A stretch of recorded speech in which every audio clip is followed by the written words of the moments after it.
Plus, at these prices, well, we're burning rubber, not cash. Keep your ride or die alive at ebaymotors.com. Eligible items only. Exclusions apply. The glory and the greatness are only a few days away. The 40th running of the Breeders' Cup World Championships at Santa Anita is finally here. The ultimate racing showdown that every owner, trainer, and jockey around the globe has in their sights. With $31 million in purses and awards, there's a lot at stake, but only the best will claim the coveted title of World Champion.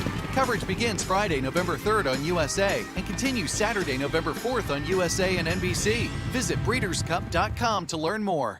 Cantina nachos, strawberry watermelon margaritas, a few zombie kills, and all your favorite sports teams live? When your day calls for some winning, it's time for Dave & Buster's, where you can eat, drink, play, and watch all the sports you want. They've got massive HD TVs, hundreds of the hottest new games, a chef-crafted menu, and an incredible list of beers, wines, and cocktails. So remember, if your day calls for a little victory, a little triumph, a little win, it's probably calling for Dave & Buster's.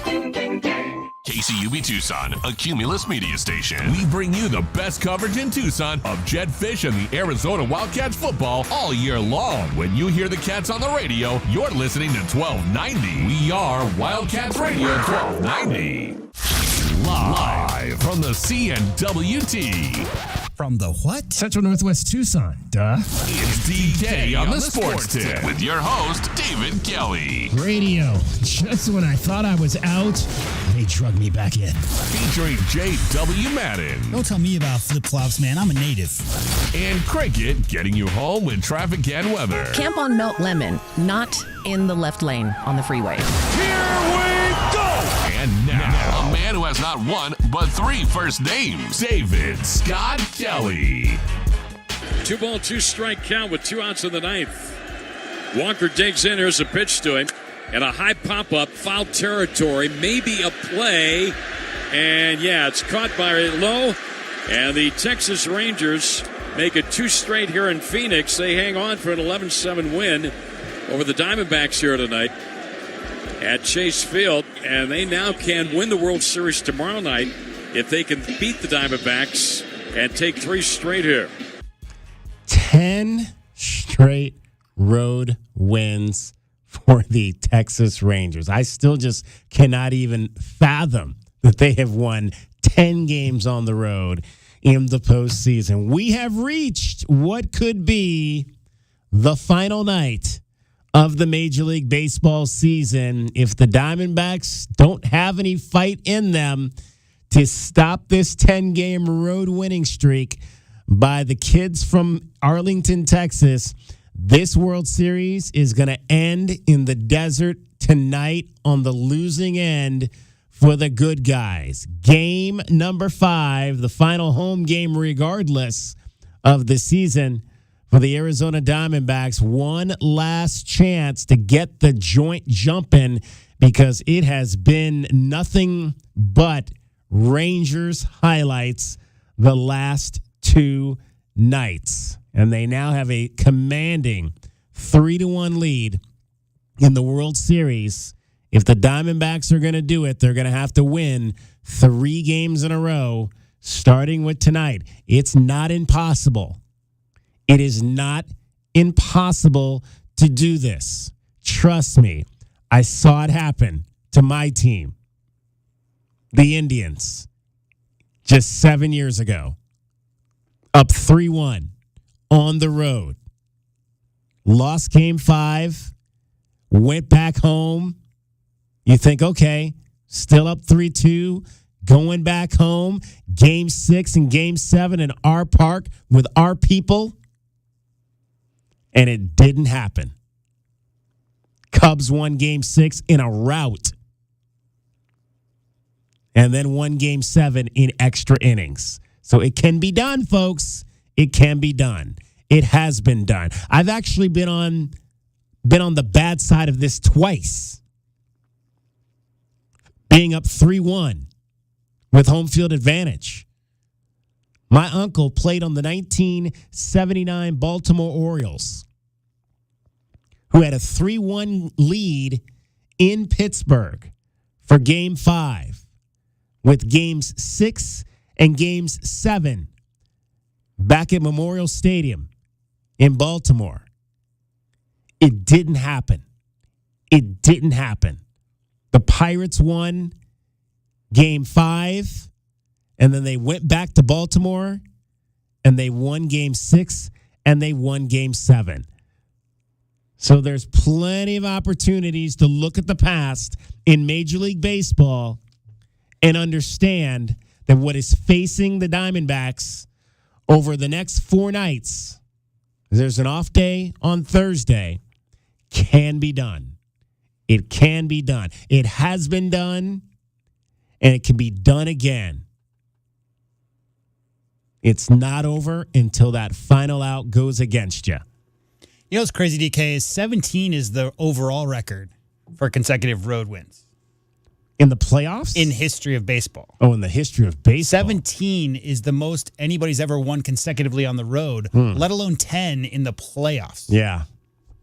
It's just insane. It's insane to think that a team could play that well away from home. But baseball is one of those sports where I think you can do that. I think home field advantage is more so effective in football and basketball than it is, say, in a game like baseball, where you can easily take 48,000 people out of it relatively quickly. Well, the whole point, it's like a free throw, right? The whole point is you're standing at the plate, you got to tune out the crowd noise, right? The issue with baseball is the weird parks.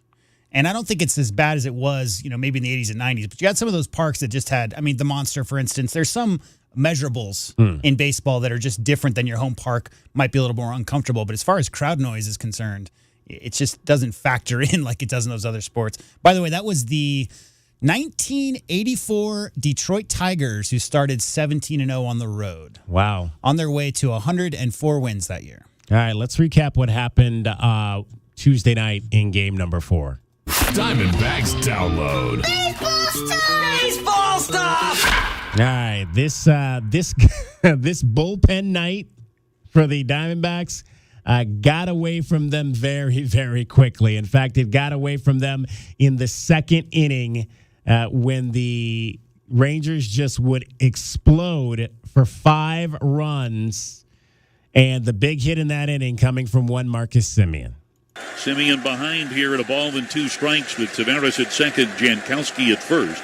The 1-2 pitch, swing and a line drive toward the left field corner. That is a fair ball, just inside the line, all the way into the corner. Tavares scores. Jankowski speeding around third. Marcus is headed to third. Here's the throw. He slides. He's safe at third. 2-run triple. Marcus Semien. Rangers lead it 3-0. I should say one of the big hits in the second inning, because the big blow came from the man who's been destroying the Diamondbacks for this entire series. So lefty-on-lefty matchup here. Seager flied out to deep left center his first time, and he drives this one deep out into right center field. Sailing out of here, Corey Seager with yet another home run. His 3rd here in the World Series, his 6th this postseason. Texas 5, Arizona 0. J-Dub, I think I'm just going to give the people the question of the day right now. Do it. Right now. Should D-backs pitchers intentionally walk Corey Seager every time he comes to the plate tonight? What was that year when Bonds got like 107 intentional walks? Yeah. Yeah, I just treat him like that. Yeah. Should D-backs pitchers intentionally walk Corey Seager every time he comes to the plate tonight? That is our Wildcats 1290 question of the day. Head on over right now to our Twitter page at Wildcats 1290 and vote. Very early on, 60% saying no, but it's very early on. Should the D-backs pitchers intentionally walk Corey Seager every time he comes to the plate tonight? It's either yes, he's killing us, or no, make better pitches. Well, all he does is hit 3-run homers, right? So maybe two run. He has 3 2-run homers. 3 2-run homers. 3 2-run so homers. If there's a guy on base, DK, you do not give him a pitch to hit. But I started to put that in there. Like, should we only intentionally walk him if it's an RBI situation? Right. Yeah. Yeah. But he has been unbelievable. But so has Marcus Semien. And here's a drive high into the air, deep into left field. Gurriel going back to the wall. He leaps, and it is good. run. A home run for Marcus Simeon. It's a 3-run shot, and the Rangers are in double figures at 10-0. That came after Travis Janikowski had drove in 2 with an RBI double. They scored 10 runs in the second and third innings. 5 in the second, 5 in the third. They scored all 10 of those runs, did the Texas Rangers, with 2 outs. Crazy. Yeah. Very crazy. So it would be 11-2 in the 8th when finally, the Diamondbacks would show a little sign of life. Fans are up, though, all around the ballpark. Here's the 0-1 pitch to Lourdes. Fly ball to left, backing up on it, the left fielder, and it's gone! Hey! A 3-run homer for Gurriel. The Diamondbacks get a little closer. It's 11-5. 11-5, Lourdes Gurriel with a home run. They would make it 11-7 in the 9th inning before the Rangers would close them out. Pico working 2-2, comes to the set. A long hold, and here's the pitch. Swung on and popped up, first base side. Nate Lowe near the Ranger dugout says he has it. He does! The ball game's over. The Rangers lead the World Series 3-1.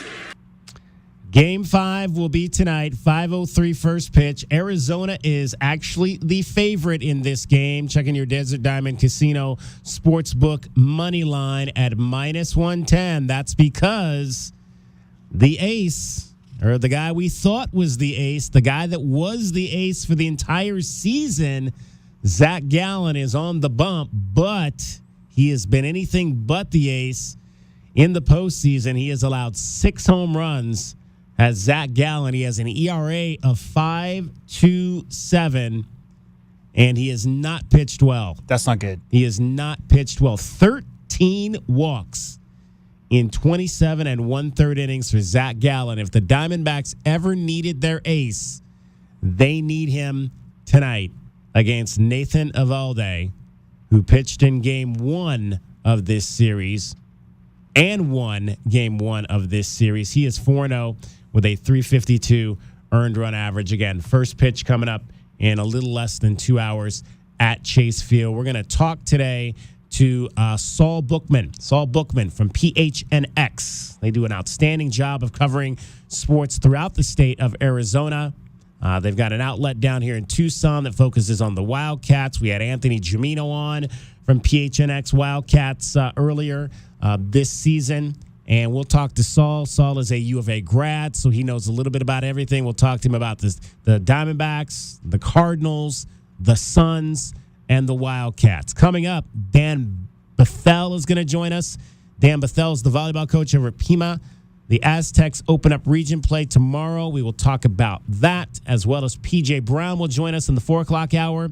Arizona women's basketball taking on Point Loma in their final exhibition game tonight. You will hear that game right here on Wildcats Radio 1290. Our coverage starts at 5:50 with tip-off coming up at 6 o'clock. Joining us is the third member of our program, Cricket. Yes, sir. Cricket, how did Halloween night go at the Cricket compound? It went really well. We gave away all of our stuff and more kids trick-or-treating than I've ever seen in that neighborhood. Really? Probably for a really long time. Now, what section of town do you live in again? A little bit southwest of Grant and Alvernon. Okay. Kind of ghetto. Kind of ghetto. Okay. I live in the ghetto, my friend. Okay. They heard about the wrist lights you were giving out, and it's just everybody came flocking. How did the bags go? It was really fun. So I turned on all the little lights in the bag so you could see them shining through the bag, and the kids were into it. And a lot of them were so excited they stopped before they left and put their little lights on.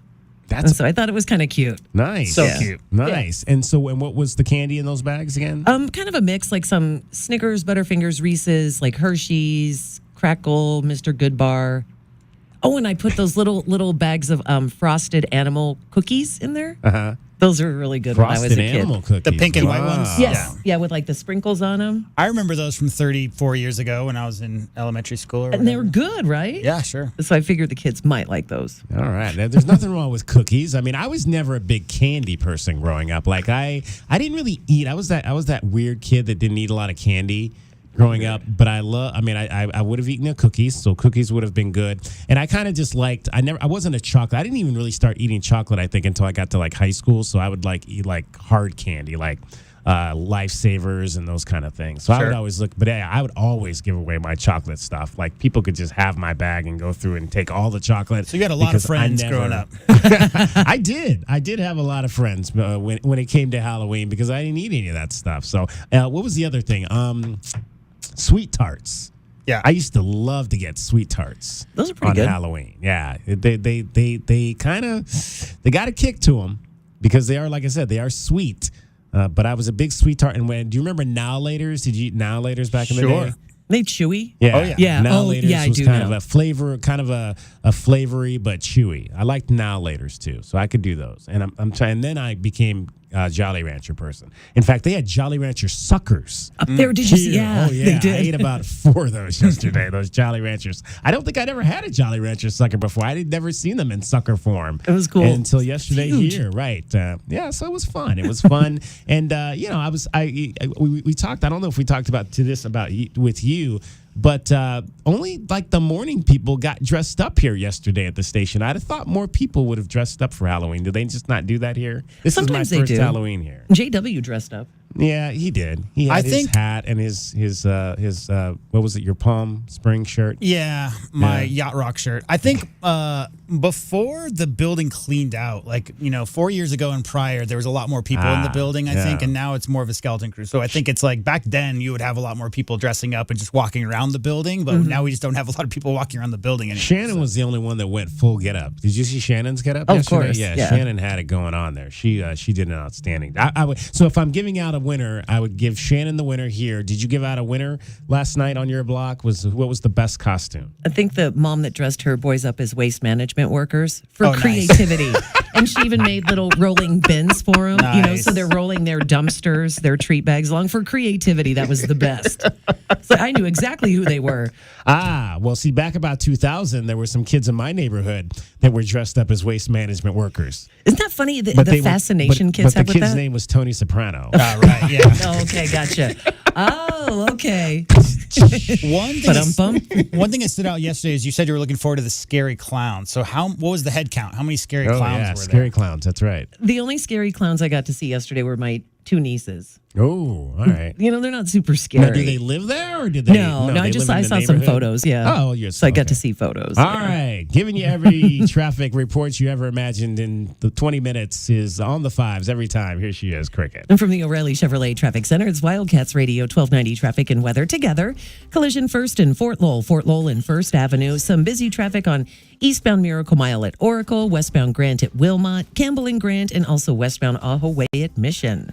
51 the low, clear skies overnight, 83 sunny tomorrow, and now 80. I'm Cricket with your Wildcats Radio 1290 Traffic and Weather together. Sponsored by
Radio 1290. 520-848-1290. 520-848-1290 is the number to get in on the program. Let's talk some Pima College Aztecs volleyball. Well, maybe we won't because I've got a dial tone there. We're going to be joined shortly here by Dan Bethel, the head coach. He is there. Okay, Dan, I got a dial tone there for a minute, so I wasn't sure if you're with me, but you are with me. Hello.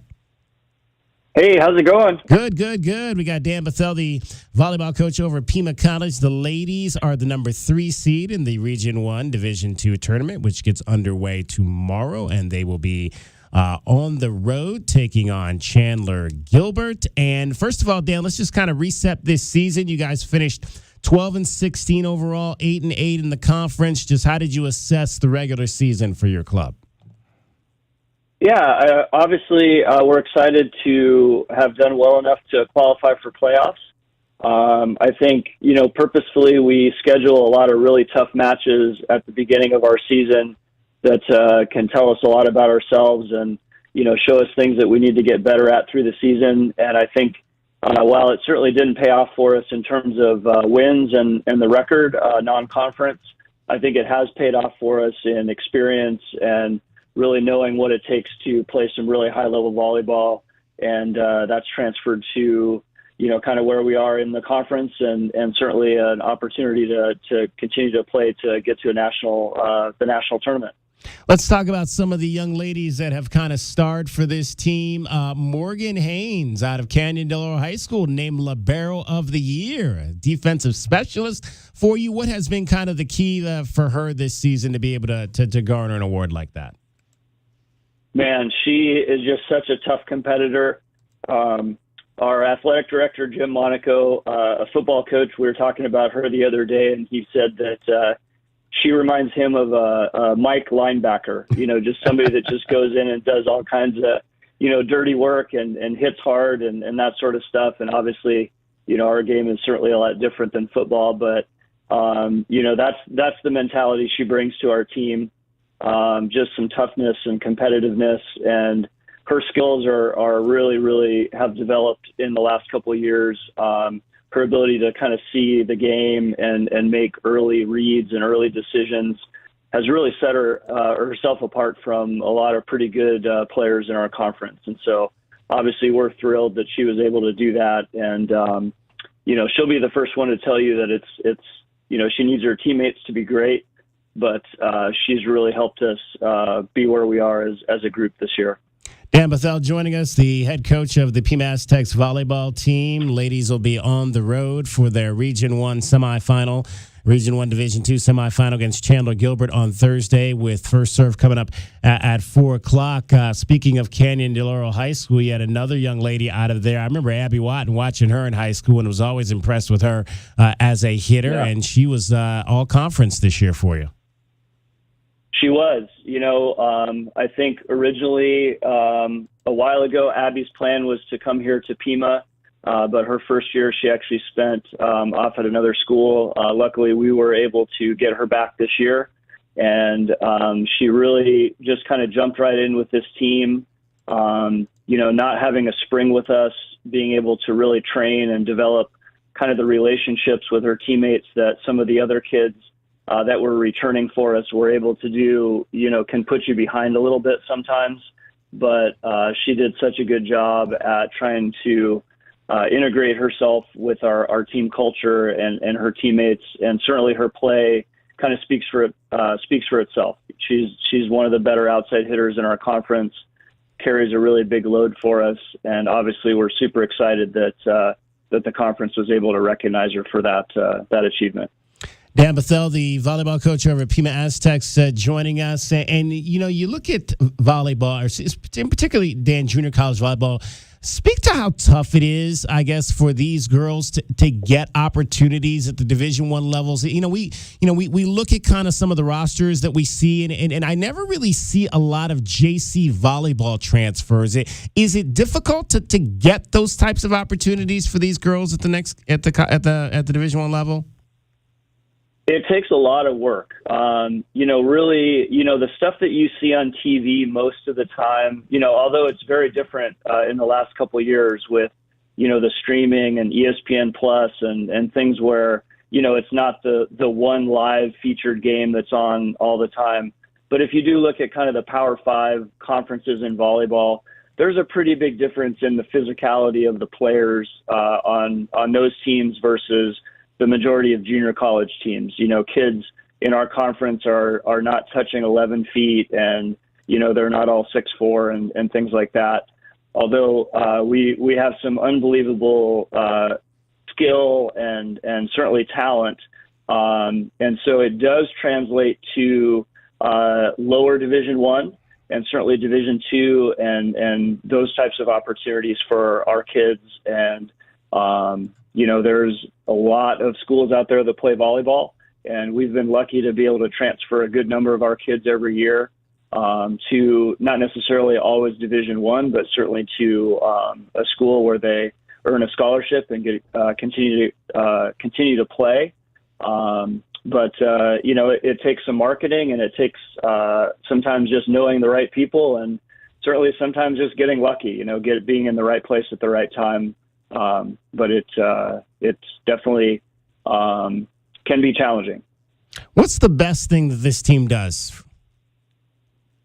I think the best thing that we do is we are pretty determined, pretty relentless. When people kind of push on us, we use the analogy bend but don't break.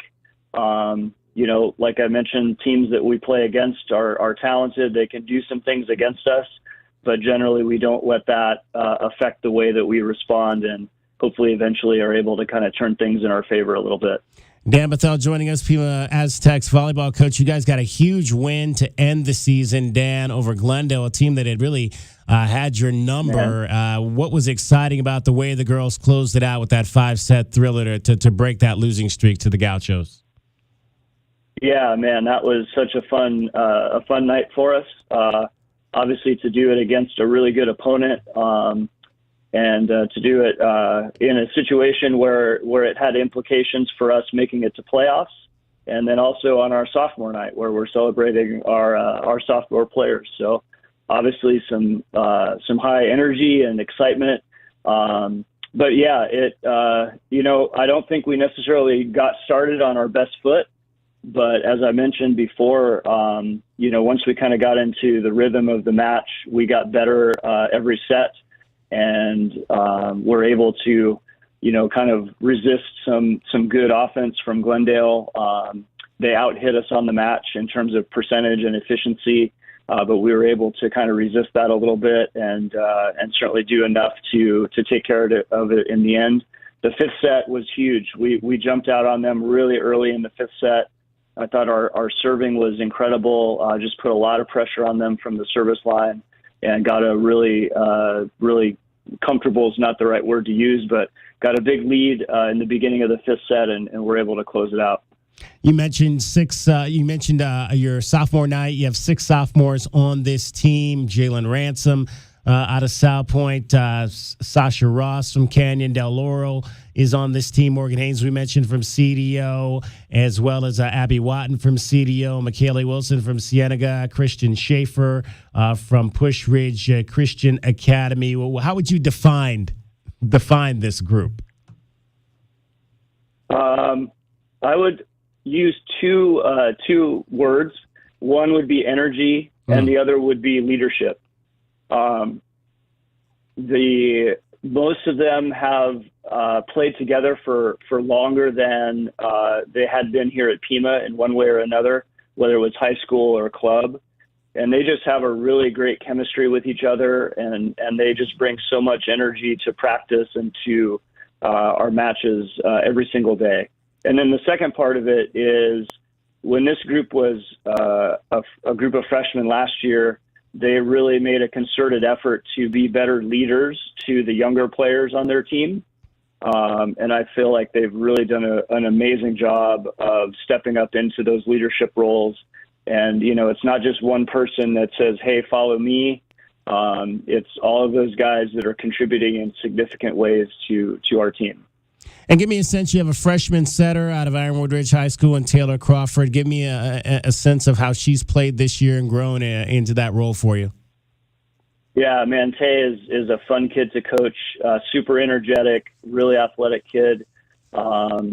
She obviously stepped in and kind of took over as a freshman and has had some growing pains in terms of, making little mistakes here and there, but she's just like our team. She's super resilient and she moves on fast from mistakes and has really been able to decision make and lead our team from that position at a really high level. And kind of like I mentioned with our sophomores, I think part of the reason she can do what she can do is she does have a lot of people supporting her.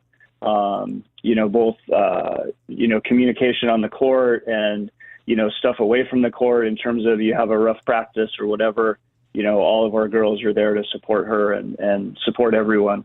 But she's done amazing. It's been so fun to have her and coach her this year.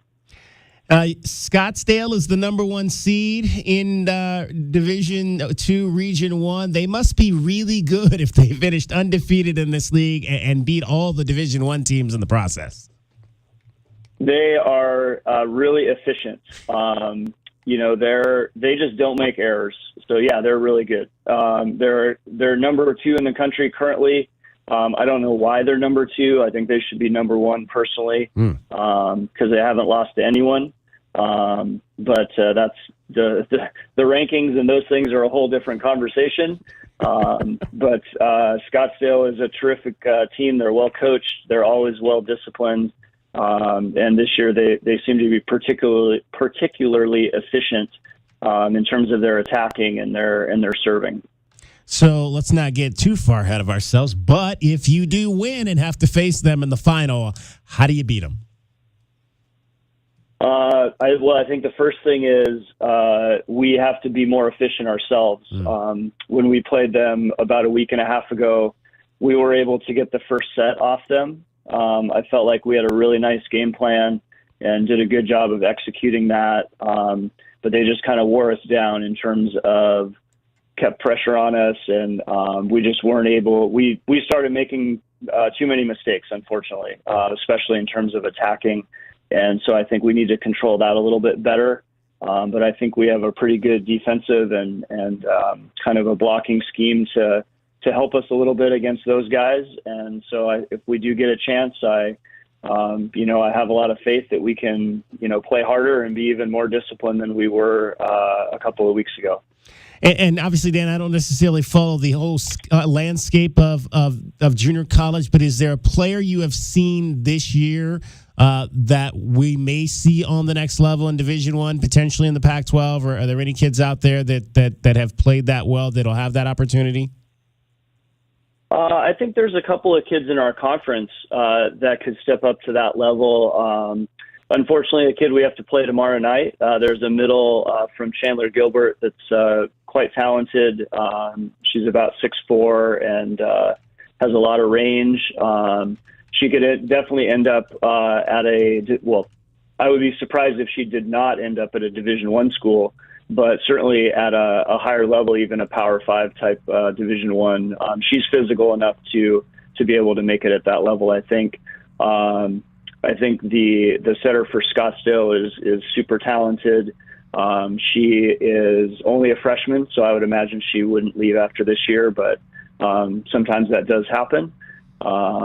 And then I think, early on, we went out to New Mexico Military Academy and played in a tournament there.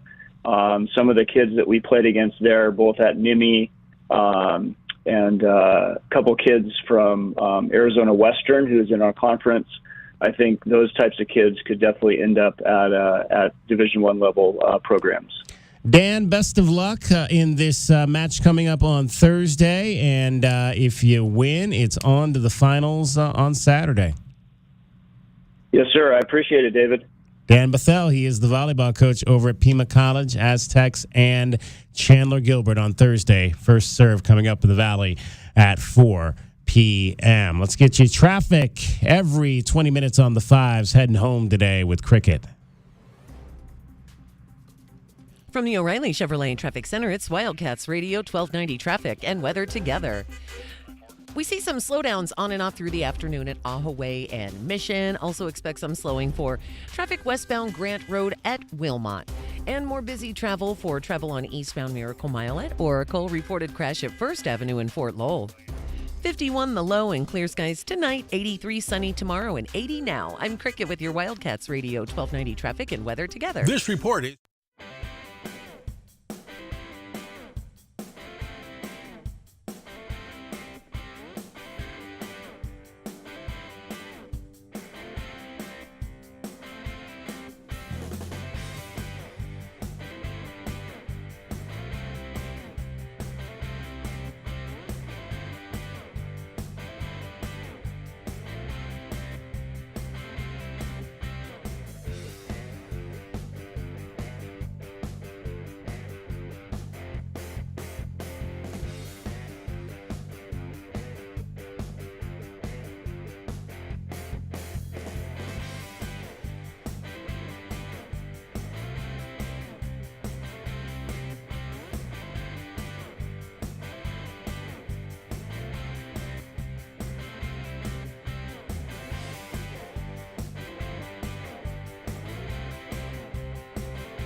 520-848-1290. 520-848-1290 is the number to get in on the program. You can text us at that number. You can call us at that number. You can watch us and this show on one of our many video live streams. We are on Facebook Live. We are on Twitch, and we are on Twitter, as well as YouTube, Facebook Live, and Twitch at Wildcats Radio 1290, Twitter at Wildcats 1290. Also, you can listen to the program on Alexa.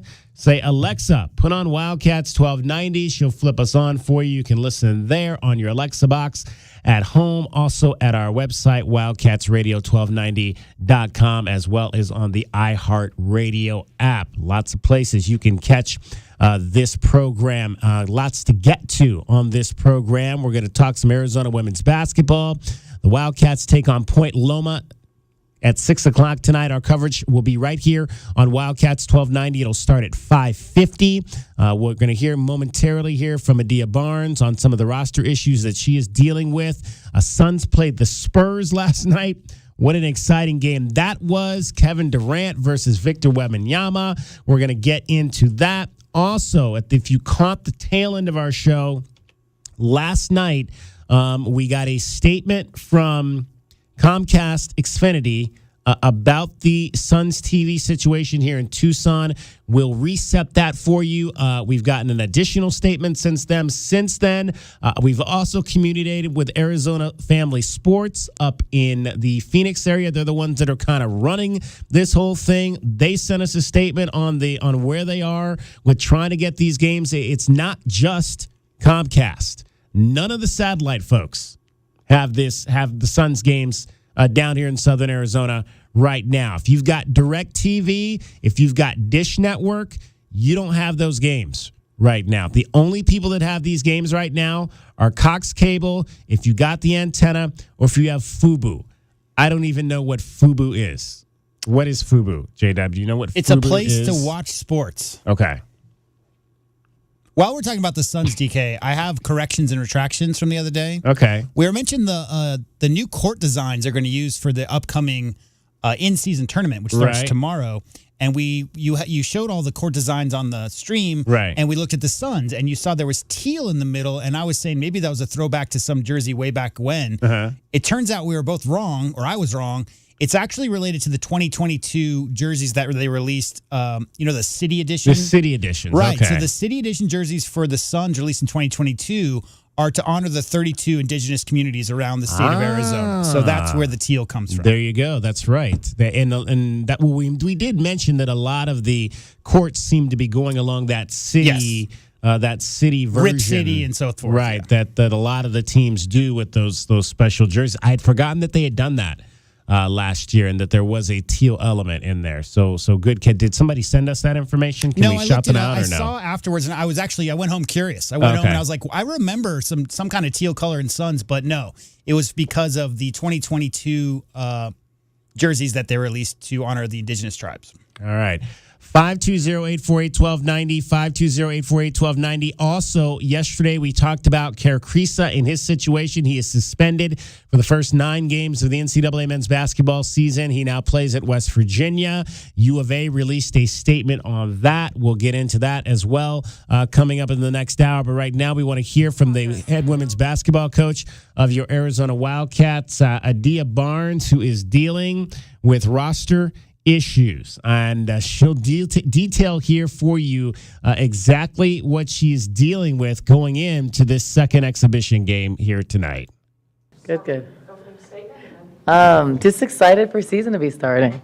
I think you prepare for all the games, and we have so many new people, and just excited to kind of go against someone else. I'm going to play a good team tomorrow, so they're coached really well, and it'll just kind of expose some of our weaknesses. So I'm excited.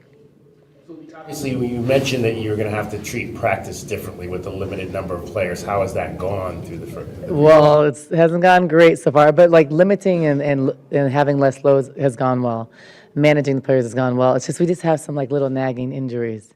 So tomorrow, Brea will be out and Courtney, but we're fine. We're playing just with a limited roster, but we're okay with that and just get ready for the real games in a couple weeks.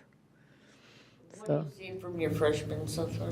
I see a lot of great things from our freshmen. Jada first, just leadership, her poise, her competitiveness, the way she communicates on the floor and off the floor too. Really good in pick and roll situations. And her and Brea are so good together, but Brea has been out for a couple of days. But I think her maturity, leadership, and I think the chance All right, to really GM, I'm gonna pull out of this for a second because actually that is the wrong press conference. That is the one from last week. I was like, wait a minute, this doesn't sound like what I was hearing yesterday. So give me a second here. I'm gonna cue up the one from yesterday. That was actually the one from last week. Let's hear from Adia Barnes yesterday. Skeletons on. Excited to play again in McHale tomorrow, and we're a little bit limited just because we have some injuries right now, so who knows how the game will actually look, but just good to get on the floor, get in our uniforms, and practice some stuff, so excited. It's getting real. Who's still out? Well, not sure totally, but possibly Skylar. Courtney's still out. Brea's still out because we want to have her back for the first game. And potentially I might hold Helena out. I'm just not sure. She's got a little sore quad. So she sat out yesterday. I'll probably sit her out today. So I'm not sure. But so she probably won't play. So we could go in tomorrow with 6-7 players. First time in my career. But it is what it is. Starting on the road this year, you've gone to some mid-majors the last several years, played on their court. A lot of them say they can't get people to play there. How important do you think that is for schools like Arizona to do that? Really important, especially when they're in our geographical footprint. Very hard place to play. New Mexico is just hard to play. New Mexico State. So those are good teams. A lot of people don't want to go there because you can get beat on those courts, and they're coached well. But I think for us, going somewhere we can bus to in a couple hours, staying, like you're not on the plane, you're not traveling. I think these are games that we should play every year, and they're pretty good teams that do well in their conferences. So I'm okay with that challenge. I think it's really hard for us to get people to come here. I think that we should be playing GCU every year, but that's been a challenge getting them to play. But that makes perfect sense because it saves both of our programs a lot of money. They're usually good, and we're usually good. So I want to play teams close to us because also for our fan base. Those are fans that can drive within 4 or 5 hours. So I think that's good for just our sport. In terms of the roster, obviously, you're dealing with low numbers. Yeah. The one noticeable thing is that you don't have any walk-ons on this team. Yeah. How did you guys evaluate that aspect of it? I typically don't have walk-ons. I think it's really hard to have walk-ons. I think for women's basketball is very different. I think if I know, like in a couple of years ago, Lindsay was awesome for us. If you have a connection, someone, maybe they were from a really good AU program and there's some kind of connection, I'm okay with that. But otherwise, I don't really know them. So the players that we recruit, we usually have a process. Like I've recruited Brea, Maya, those kids from 8th grade. So you know their family, you know what you're bringing in your locker room. I think if you just have another walk-on, you don't know them, and you don't know. You can do a 2-week tryout, which is good, and we might actually do that this year because we might need to. But I never want to be in a situation where I have to. And for me, the other difficult thing is everybody expects to play, and it's shocking. And you guys are like, oh, I think it's really rare, at least for women's basketball, that even a walk-on they want to play. And I think what sometimes gets forgotten is there's players and scholarship kids that don't always have opportunity to play. So it's normal that you're going to play probably scholarship kids before, and then there isn't enough minutes.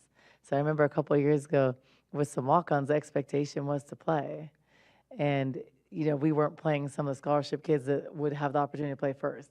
So I think it's really hard. I think it's hard to have a role as a female athlete to just practice and cheer and maybe not travel all the time and then maybe not play. And it's interesting to me because I would think it'd be easy to fill that role, and I would add walk-ons. But from my experience, I've had meetings, and it's like they want to play, which I understand, but that's not the role that we need. So typically, if it was a walk-on situation, it's going to be a really good, student athlete, a really good teammate, someone with great body language, great attitude, energetic, and probably won't have a whole lot of opportunity to play. May have some opportunity to practice, but may not sometimes. And I think that's hard to ask someone given the time commitment. Why do you think it's different because maybe this is a men versus women's thing. Why do you think that's different with women? Because I think most guys go into it knowing, hey, I want to be a part of this. I know I'm not going to play. Yeah, I don't know, because I thought it would be the same on the women's side, but from my experience, it's not like that. I think with men's basketball, I think it's a really clear understanding, and it's obvious because they get way more. So if you look at men's sports across the board, they get a lot more walk-ons. I think our men probably have like 5 or 6. I wouldn't even be able to find 5 or 6 good enough players to be walk-on good for women's sports, and that's unfortunate. Makes sense for a player good enough to practice at a D1 team like this to sit out when there's 15 scholarships everywhere? So we can't have female practice players. So I kind of wish we could, because that's a different situation. If we could have managers and practice players, we would, but you can't. So I think that it's hard for female athletes to come sit here when you can maybe go to GCU and play. I think that's hard, because if you're usually good enough to compete, you want to compete for a scholarship, right? And for me, I don't want to carry 15 people. Carrying 15 people was a disaster. I don't like it. It was not good. It was very hard. A lot of people were very miserable. And then, it's hard to work people in for practice when you have really good practice players. So a lot of times, if let's say we had 3 or 4 walk-ons, they're not going to probably be as good as a male practice player. So then you have incentive to try to use male practice players. So I think it's hard to ask someone to commit to all this time every day, and then just to be a cheerleader at practice and practice some. I think it's a hard job to fill, which is unfortunate. I think on the men's side, I think there's so much prestige and so much that comes with the what you get is a lot more on the men's side, which is unfortunate to say, than on the women's side. Yeah. I don't mean to make it a sexist thing. It's just a kind of a reality. I think the perks of their travel, their gear, their meals, I think it's just a lot more than what the women get. So I think the perks aren't as big, and that's just the fact. That's just kind of the reality. Very interesting what Adia Barnes said there, from the standpoint that, and I think it goes to women's teams getting better, which is one of the reasons why they have male practice players. You know, the benefit of having a male practice player to improve your team over having a female walk-on that's maybe lesser in terms of competition. That's a very interesting dynamic there. We can get into that as well in the next hour, about how that works and about how women's basketball teams operate in that respect. We'll talk to PJ Brown about that a little bit coming up in the 4 o'clock hour as well. It is DK on the Sports Tip with JW Madden and Cricket. I'm David Kelly. You're listening to Wildcats Radio 1290. From the O'Reilly Chevrolet Traffic Center, it's Wildcats Radio 1290 traffic and weather together. First Avenue and Fort Lowell reported crash. Fort Lowell and First Avenue reported. Usually every afternoon we do see some slowdowns. Area of Ahaway and Mission gets busy. On and off slowdowns at Grant Road and Campbell, Grant and Wilmont, and also for westbound Speedway, westbound Grant Road, both at I-10. And for weather, overnight 51 the low with clear skies, 83 and sunny tomorrow, and 80 now. I'm Cricket with your Wildcats Radio 1290 traffic and weather together. Sponsored by Blindster.com. Hi, I'm Kyle at Blindster.com, and I sell custom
WT. From the what? Central Northwest Tucson. Duh. It's DK on the Sports Tip with your host, David Kelly. Radio. Just when I thought I was out, they drug me back in. Featuring J.W. Madden. Don't tell me about flip-flops, man. I'm a native. And Cricket getting you home when traffic and weather. Camp on Melt Lemon, not in the left lane on the freeway. Here we go! And now, a man who has not one, but three first names, David Scott Kelly. All right, breaking news to start the 4 o'clock hour of the program. Bob Knight, the 6th winningest coach in Division I men's basketball history. A Hall of Fame career, won 3 national titles at Indiana, one of those with an undefeated season. Bobby Knight has died today at the age of 83. Knight became the youngest coach at a Division I school in 1965 when he took over the Army club at 24. And, of course, 29 years he coached at Indiana University, where he came to fame. Also coached at Texas Tech. Bob Knight is dead at the age of 83, one of the greats to ever step onto a college basketball floor and coach the game, J-Dub. Yeah, also Coach Krzyzewski's mentor, right? Yeah. So, 900 wins for Coach Robert Montgomery Knight and 1,202. I was fortunate enough, my dad went to Harvard Med. He met a guy while he was there, became good friends with him. That guy, DK, grew up with Bobby Knight, and they were close friends. So when I was a senior in high school, I got to go out to Indiana, and we went to Assembly Hall, and we watched the number 1 ranked Indiana Hoosiers play the number 4 ranked Michigan Wolverines, and that was the freshman year of the Fab Five. So we got to go, and because my dad knew a person who was friends with Coach Knight, we got tickets which were 4 rows behind the bench. We were sitting right there in the action. And, all the stories you hear about chair throwing and just the general overall attitude that Coach Knight had, he was such a masterclass tactician, and clearly the success speaks for itself. But I'll never forget standing behind in such a big rivalry game. It's the only game I ever saw close up Coach Knight do his thing. But you could feel the passion and the energy they had on the sidelines. Obviously, that was his reputation. Just a big, there are varying opinions, a polarizing figure, should we say, in the world of basketball coaching, but no doubt one of the greatest coaches of all time. And rest in peace. Thoughts and prayers go out to his family. Won 71% of the games that he coached in over his illustrious career. 102 wins at Army, 659 wins at Indiana, and then another 138 wins at Texas. Coached 9 consensus All-Americans in his career, and as we said, won 3 national championships with the Indiana Hoosiers. And Robert Montgomery Knight, who played at Ohio State. Still the last undefeated team, right? I do believe so, on the men's side. Yeah. Yeah, to win a national championship. Those titles came in 1976, 1981, and 1987. Coached in 5 Final Fours. Overall, did Bobby Knight, who is dead today at the age of 83. If you have thoughts on Coach Knight, we will talk to you today. 520-848-1290. 520-848-1290 is the number to get in on the program. We'll have to see. Did they have any legendary matchups with Arizona at all? Not that I really remember. I know they've matched up a few times over the years, but I know there's a lot of mutual respect, obviously, between Coach Olson and Coach Knight back in those days. But they never did home and homes, to my knowledge.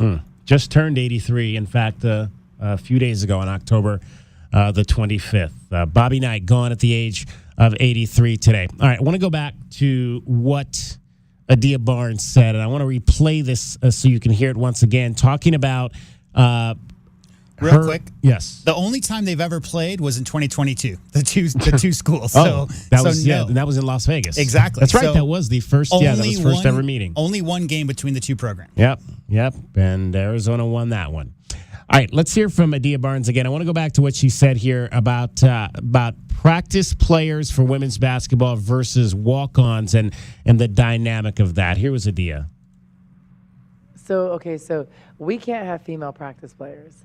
So I kind of wish we could, because that's a different situation. If we could have managers and practice players, we would, but you can't. So I think that it's hard for female athletes to come sit here when you can maybe go to GCU and play. I think that's hard, because if you're usually good enough to compete, you want to compete for a scholarship, right? And for me, I don't want to carry 15 people. Carrying 15 people was a disaster. I don't like it. It was not good. It was very hard. A lot of people were very miserable. And then, it's hard to work people in for practice when you have really good practice players. So a lot of times, let's say we had 3 or 4 walk-ons, they're not going to probably be as good as a male practice player. So then you have incentive to try to use male practice players. So I think it's hard to ask someone to commit to all this time every day, and then just to be a cheerleader at practice and practice some. I think it's a hard job to fill. That's interesting. I mean, the dynamic of that, there's a bunch of dynamics in play there, J-Dub. We talked about the walk-on side of that yesterday, and how we can go up and down the Arizona men's basketball roster and count the number of local kids. Yeah. We mentioned Will Manah, we mentioned Grant Whiteman. And it's been a history of that. You can go back and look at men's basketball rosters here at U of A for a number of years, and the local kids that walked on to the program and were able to be a part of it. That part of it alone, that the fact that you very rarely see that on the women's side here at the University of Arizona. And then she points out that, they bring in a lot, and I've seen this, if you go to practice, and I've been in volleyball practice as well, where they have male practice players. Yeah. That practice with the girls. And that dynamic, that even if you're a walk-on, it's more beneficial for the women's basketball team, the starters, to be practicing against men versus walk-on females. The dynamic of that. There's a whole lot of things I think that folks really don't necessarily get about how the inner workings of the women's athletic program at the Arizona works in terms of the rosters. Yeah, and again, it would, in a vacuum, it's just the way it's been for some time. I was reading about those rules as far as having male practice players, and they've tried to change it a few times, but it makes total sense because, 15, she doesn't want to carry 15 because too many egos to shuffle around and juggle. But when you get down to 6 or 7... Well, and then there's that part of it, too. I mean, to think that players 10 through 15 would have egos. Yeah. And that's what we talked about yesterday, is that the idea that I think a lot of young women choosing where they're going to go and play ball will choose a place they think they'll get playing time at. And so that idea of having that 11, 12, 13th, 14th person on the roster being there to there's a prestige. On the men's side, the guys who come, they know they're not quick enough, fast enough, strong enough to be able to hang with high D1 basketball. There's just limitations, right? I can't touch the rim, DK. I mean, I played basketball 10,000 hours of my life growing up, and I just, at one point in my life, I realized I was never going to be athletic enough to do that. There's a prestige, and we talked about Pastner and maybe going down that coaching tree.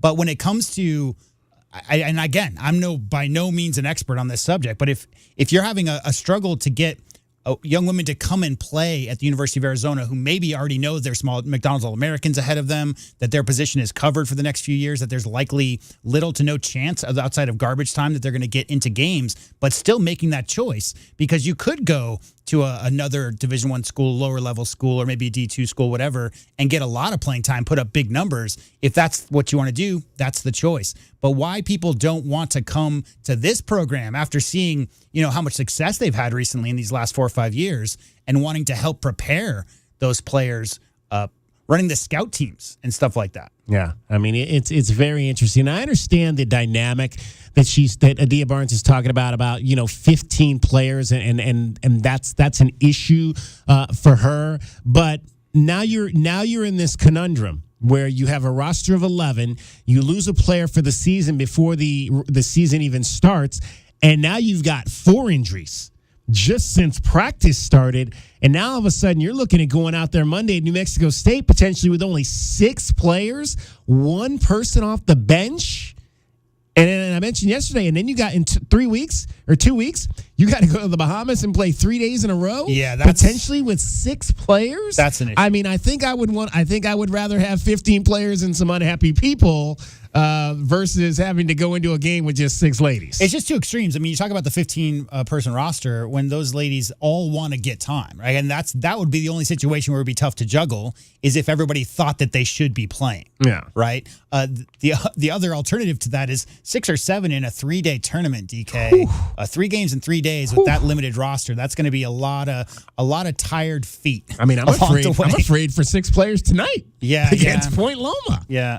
520-848-1290. 520-848-1290 is the number to get in on the program. Let's flip it over to the NBA because pretty great ball game last night. I've probably, and this is probably because of you, J-Dub, I've probably watched more NBA this early in the season than I ever have. I'm telling you though, like you can credit me or blame me, but I think the NBA is about as exciting as it's ever been right now. I mean, the young talent that's in the NBA right now, and not to mention, I mean, if you have any affiliation, obviously the Cavs are on the way up. So, I mean, if you've been following the Cavs for a period of time, they actually have a decent roster going on. And the Suns, I mean, are one of the favorites.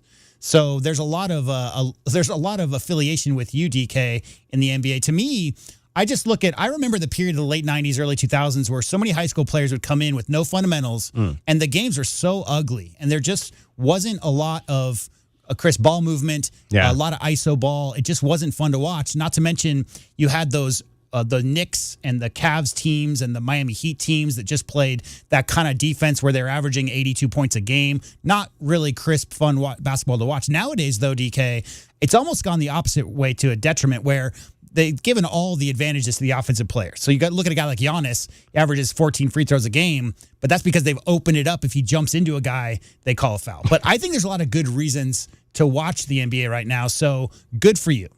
Yeah, so let's see. The last minute of this game between the Suns and the Spurs last night was pretty unbelievable. Approaching the 1 minute mark.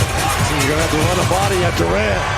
Keldon Johnson all alone. Durant goes right by him with a two-handed jam. Wembanyama catch and shoot. He's got it. Big shot for the Spurs. One possession and a quick 2 here. Plays disrupted, pops upset. Vassell's going to have to go on his own. Three-pointer, no good. Wembanyama! It's a 1-point game. 6.8 to go.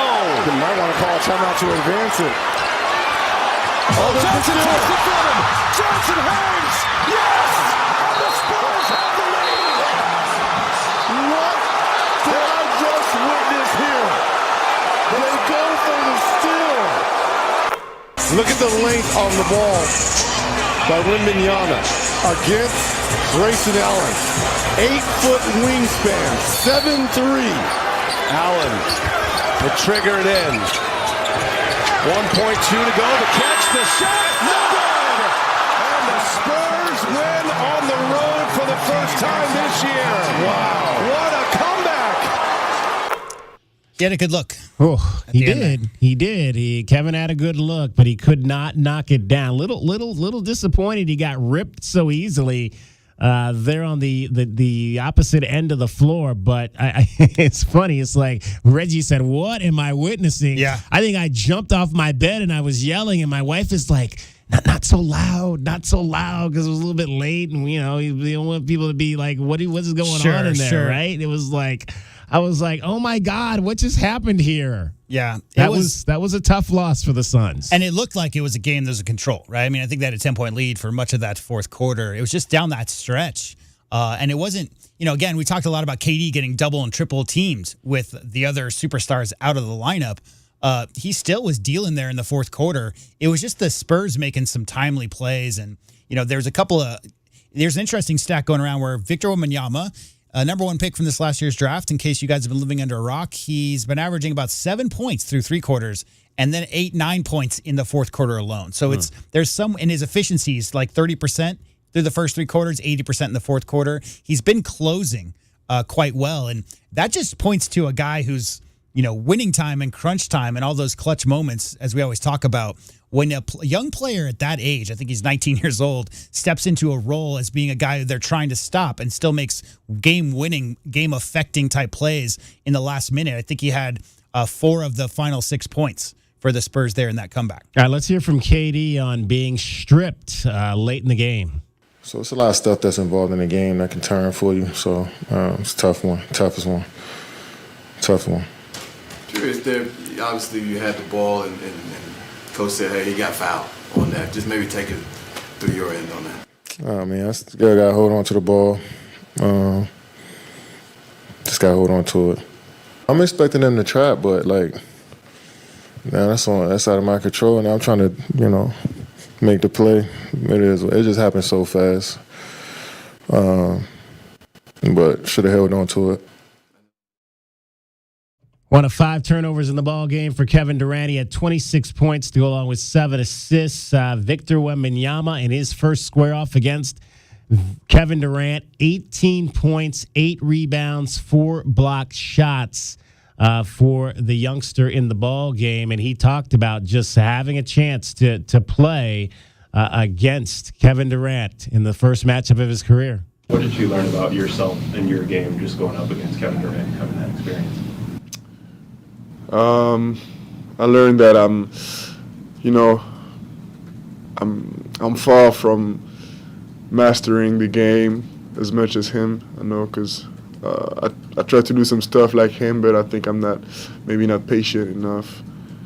I think I want to go too fast, but he goes to his own pace and goes to his spots. I think I gotta not copy that, but get inspired by that. So, are you familiar, DK, with the Steph effect, where there's for the past 10 years, there's been all these 9 to 14-year-olds, and all they want to do is shoot the ball from 30 feet because they just want to be Steph. Yeah. Well, you can't just want to be KD because you have to be 7 foot, 7'1", long, lanky, and have the dexterity to be able to handle the ball. I mean, it's easy for us as, around 5'10", 6 feet tall people to dribble a basketball. But when you're so much higher and your arms are so much longer, those crossovers, that's a lot of moving parts, right, from arm to arm.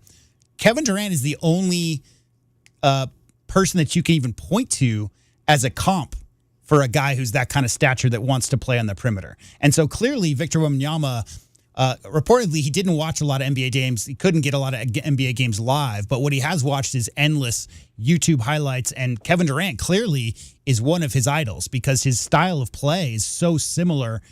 He's a little bit taller, maybe 2 or 3 inches taller than KD is, but yeah, you can tell that there's a little bit of reverence. Like you could tell that Wemby really, really looks up to KD. Why wouldn't you? I mean, for me, pound for pound, I saw all of Jordan's career, DK, and to me, Michael Jordan's the best player of all time, no question.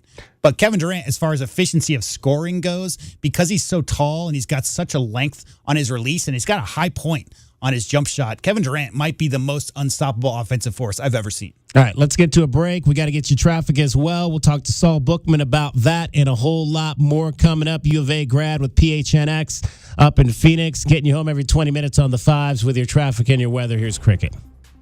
From the O'Reilly Chevrolet Traffic Center, it's Wildcats Radio 1290 Traffic and Weather together.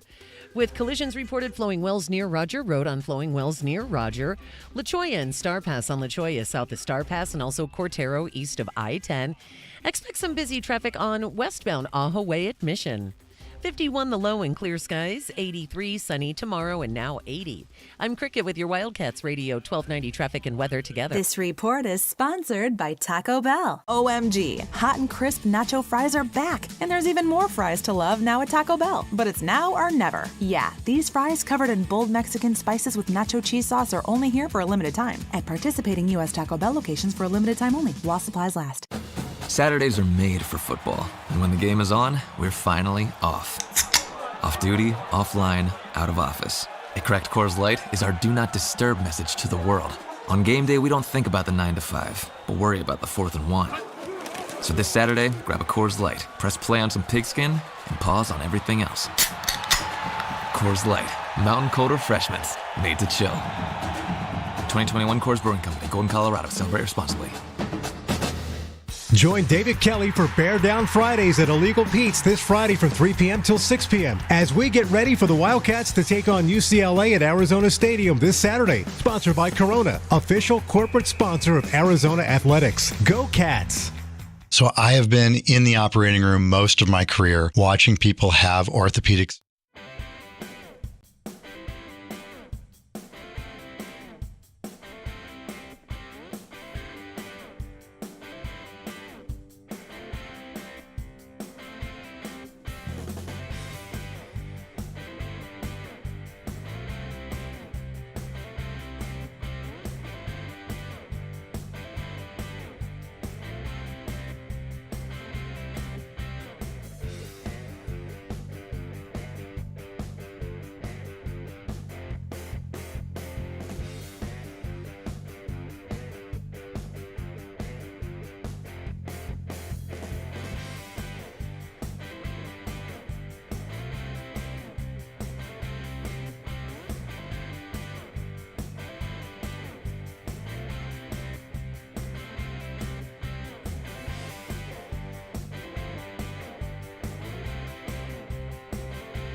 All right, let's continue to talk Phoenix sports with a guy that spent some time down here in Tucson as a U of A Wildcat. He is now running PHNX, the digital sports company up in the Valley that covers all things Phoenix sports. They also cover the Wildcats down here as well in Tucson. His name is Saul Bookman. And Saul, for the folks that are watching on our web stream here, I had to use the picture of you crossing over folks on the Block A, because that's probably one of the best pictures of you I've ever seen of all time. But how's it going up there in Phoenix and this sports conglomerate that you guys are building?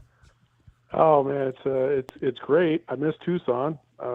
Phoenix is not Tucson. Let's just get that straight up and out of the way, because Tucson is my favorite city I've ever lived in, and I've lived in the Valley far longer than I've ever lived in Tucson. But Tucson is always going to be home for me because I just love it that much. So, but it's been fun. It's been fun to build this and see where it's gone and how many people have really loved what we've been doing, and we look forward to doing it some more, hopefully. All right, so let's start. We were just talking about last night's Suns-Spurs game, so we'll start there, but since the Diamondbacks are probably going out anyway. But what were your thoughts on what you saw last night from Victor Wembanyama in his first performance against his idol, Kevin Durant?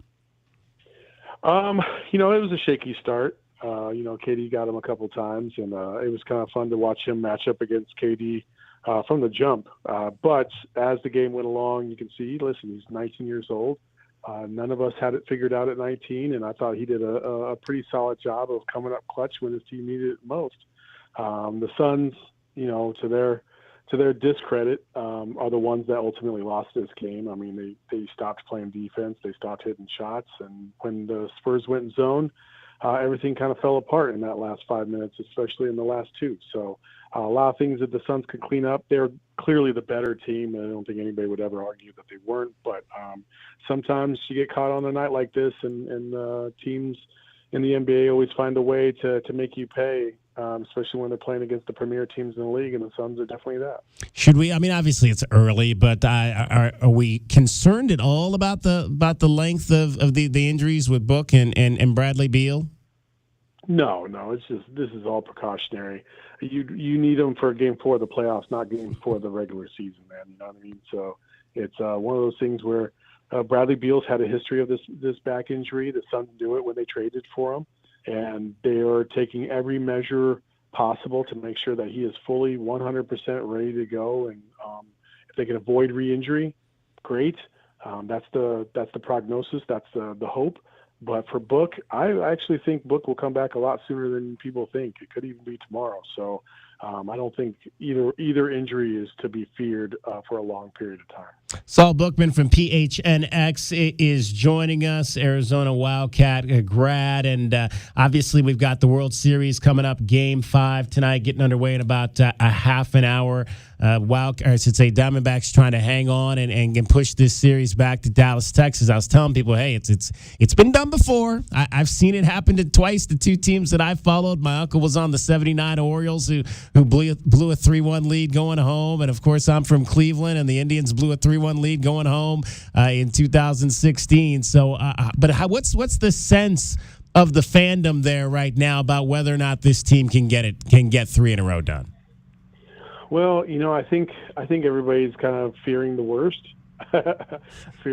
in terms of, especially after how last night went. But if there's anything we've learned about this Diamondbacks team, is when their back is up against the wall, they just somehow, some way find a way to do it. And they've done that the last series against the Phillies. They started off in Milwaukee, a little rough, but, they overcame that adversity early on in those games to win and sweep that series. And really the Dodgers was the only series where it was really not even close from beginning to end. So I'm not too concerned, but I think tonight is the big test. I think Zach Gallen has not pitched very well in the playoffs, period. He needs a redemption story in the worst way. If Zach Gallen could come out and be the dominant pitcher that we've all seen him to be from time to time, then the Diamondbacks are going to be right back in this series.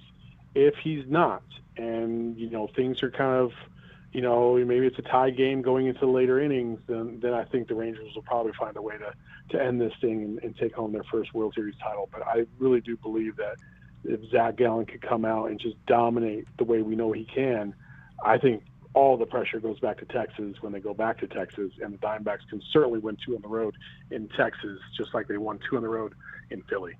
Do you like the way that they've kind of done these bullpen games during the postseason? I guess I'm old school baseball, and I don't like that whole aspect where we're throwing relievers out there. And I know we're maybe in a different generation where we have starters that go 1 or 2 innings, but I would just feel more comfortable even if it was a young guy, and we've seen this happen throughout the history of baseball, and we obviously Brandon Fatsa, an example of a young guy who had a number of starts. He's a rookie and had come up, but I would just rather see a starting pitcher start a game rather than me throwing out a Joe Mantiply or one of those guys. I just haven't liked that mindset that Torey Lovello has taken into this postseason. But what are your thoughts on that? It's kind of like remember when back in the day when the Wildcats would have Keith Smith and Ortiz Jenkins, and basically you were sitting there saying, well, if you have 2 quarterbacks, you probably have none. That's kind of how I feel about the way Torey approaches this 4th game. They don't have a 4th starter. They tried to get one at the deadline, couldn't get one. They're lucky that Brandon Pfaadt was able to figure it out at the last minute to be able to be that 3rd starter. So it's kind of out of necessity at this point. They have to do this bullpen game. Otherwise, they would get the doors blown off because they don't have a legitimate 4th starter. So I'm okay with the way that they're managing this. If they knew it was going to be a 10-1 game or 11-1 game at some point last night, then I'm sure they would have just said, hey, you know what, we'll throw out Ryan Nelson and see how it goes. But there's no way to anticipate what happened last night happening. And the Diamondbacks, listen, they don't have to do it anymore because the next time they might have to do it will be next year. So. Saul Bookman, PHNX, is joining us. Outstanding digital sports company happening right now throughout the state of Arizona. You mentioned Ortiz Jenkins and Keith Smith, so got to get your thoughts on your Arizona Wildcats football team and what they've done, being now one win away from bowl eligibility, coming into this homecoming game against the UCLA on Saturday. Where do you stand on the quarterback situation? Since that's been the popular topic of conversation for the last 4 weeks here in Tucson. Yeah, I don't even know. I don't. The only reason why it's a topic of conversation still is because Jed Fish is letting it be a topic of conversation, because nobody in their right mind would ever watch Noah Fafita and Jaden DeLora see those two perform, especially in games against Stanford and Mississippi versus USC and and obviously last week. There's no way you could not go with Noah Fafita. I don't know what world we're living in where Noah Fafita, who's been very calculated with the ball, he's had a couple turnovers here and there, but nowhere near the amount of just randomness that JDL had, and think that he's not the better option going forward. This team has played much, much better in recent weeks. They've played at a higher level since Noah Fafita took the field. And I don't think they're going to look back. It's Noah Fafita's job to lose, and I just don't see that being lost at all. He's the better quarterback. I don't know why we're even debating this. I don't know why people even think that this would be an issue. Jed Fish, get him on the horn and tell him, bro, what are we doing out here? All right, that's a strong opinion. I guess I'm one of the few people. I guess I'm one of the few holdouts that. And I'm not disagreeing with anything you've said in terms of what Noah Fafita has done. I just hate to see a kid lose his job because he gave his all for the program and he went out there and got hurt. I think he deserves at least another opportunity. I think this team is a little bit better than it was maybe at UTEP and Stanford. I'd like to see him with this running game right now. I'd like to see him be able to roll an offense with this defense right now and see what he could do in that respect. So I'm one of those holdouts. But again, David, we got to go back to this. I understand he lost his job on paper due to injury, right? But if he balls out against Stanford, UTEP, and Mississippi State, and Mississippi State's the one egregious one, we gotta acknowledge that. If JDL doesn't have the amount of interceptions in the first half to put that team far behind the 8 ball to begin with, then maybe we're not in this position at all. But the fact that he let a premier SEC opponent get off the ledge and off the hook in that game, you can't sit there and tell me that if Noah Fifita plays that game, the Wildcats don't win that game. I refuse to believe that. Noah Fifita has been consistent with the ball. Sure, he's got some things that he's still learning on the go with, but you're talking about a third-year player in Jaden DeLora that went into Mississippi State and turned the ball over like we were handing out candy at Halloween last night. Like, that can't happen. And this team should be bowl eligible right now as we speak. They should be 6-2 at the least, but they're 5-3, and I expect them to take care of business against UCLA this weekend. And Noah Fifita is a large reason for that. All right, before we let you go, were you surprised that the Cardinals traded Josh Dobbs? No. My guys, Johnny Venerable and Bo Brock, had that the day before. They were talking about, the possible scenarios out there and why all of a sudden Clayton Tune and Kyler Murray were the two at the top of the depth chart. And they speculated that it could be because Josh Dobbs is on the trading block. And even though it was a little surprised, it's a little surprising for sure, but they did speculate that Minnesota would probably be a team of interest there. And then sure enough, the next day it happened. Mm-hmm. Tell folks how they can view PHNX and all the fabulous things that you guys have got going on. Appreciate it. Yeah, no, go to PHNX Sports on YouTube. That's where we have all our live streams. Mike Luke and company do a great job with the Wildcat Show out there. And, we, like you said, we cover all the teams, Suns, Cardinals, D-backs, Coyotes, and then that team up north, as you guys like to say, of course. So I don't like to subscribe to that channel particularly, but, I'm a company man, so I'll toe the company line on that one. What was this? Kenny Dillingham got into a car accident with Randy Johnson? I did not know that. I think that's what I heard. I think he said that somewhere I saw it. But apparently they asked Randy Johnson about it, but he didn't remember it. So I don't know. This was like years. Apparently this was years ago, when maybe he was a college student or something. Not a shocker about Randy not remembering things. It's all good. Hey, Saul, we appreciate you taking a few minutes to join us. Continued success with everything you're doing up there. Hope to see you back down here in Tucson real soon.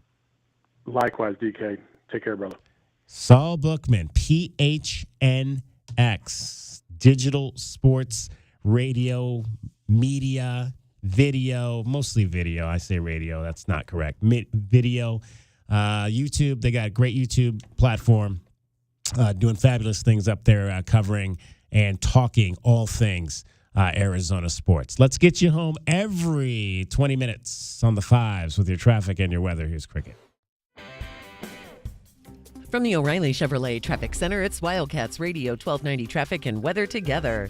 Still some slowing on eastbound Miracle Mile at Oracle. Reported collisions, Wetmore and Oracle, 22nd Street in Columbus, Cortero east of I-10, La Cholla south of Star Pass, and also Flowing Wells north of Roger Road. And westbound traffic on Ajo Way at Mission, also busy.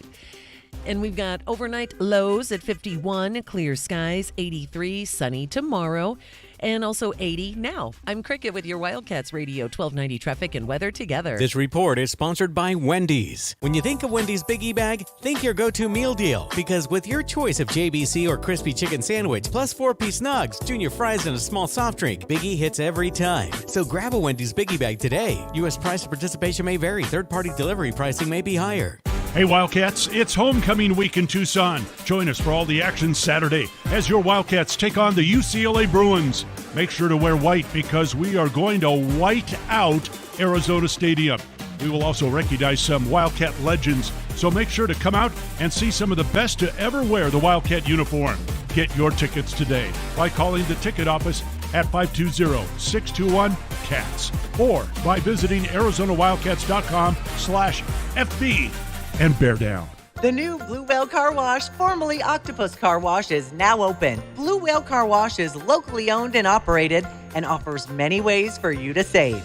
Blue Whale Car Wash, best full-service car wash for the best value in town. Proud radio sponsor of the University of Arizona Wildcats. And this Friday, we have a sweet deal for you from Blue Whale Car Wash. You can get their ultimate full-service wash gift certificate value, $34 for just $17. And this sweet deal will go on sale this Friday morning at 8:30 at WildcatsRadio1290.com.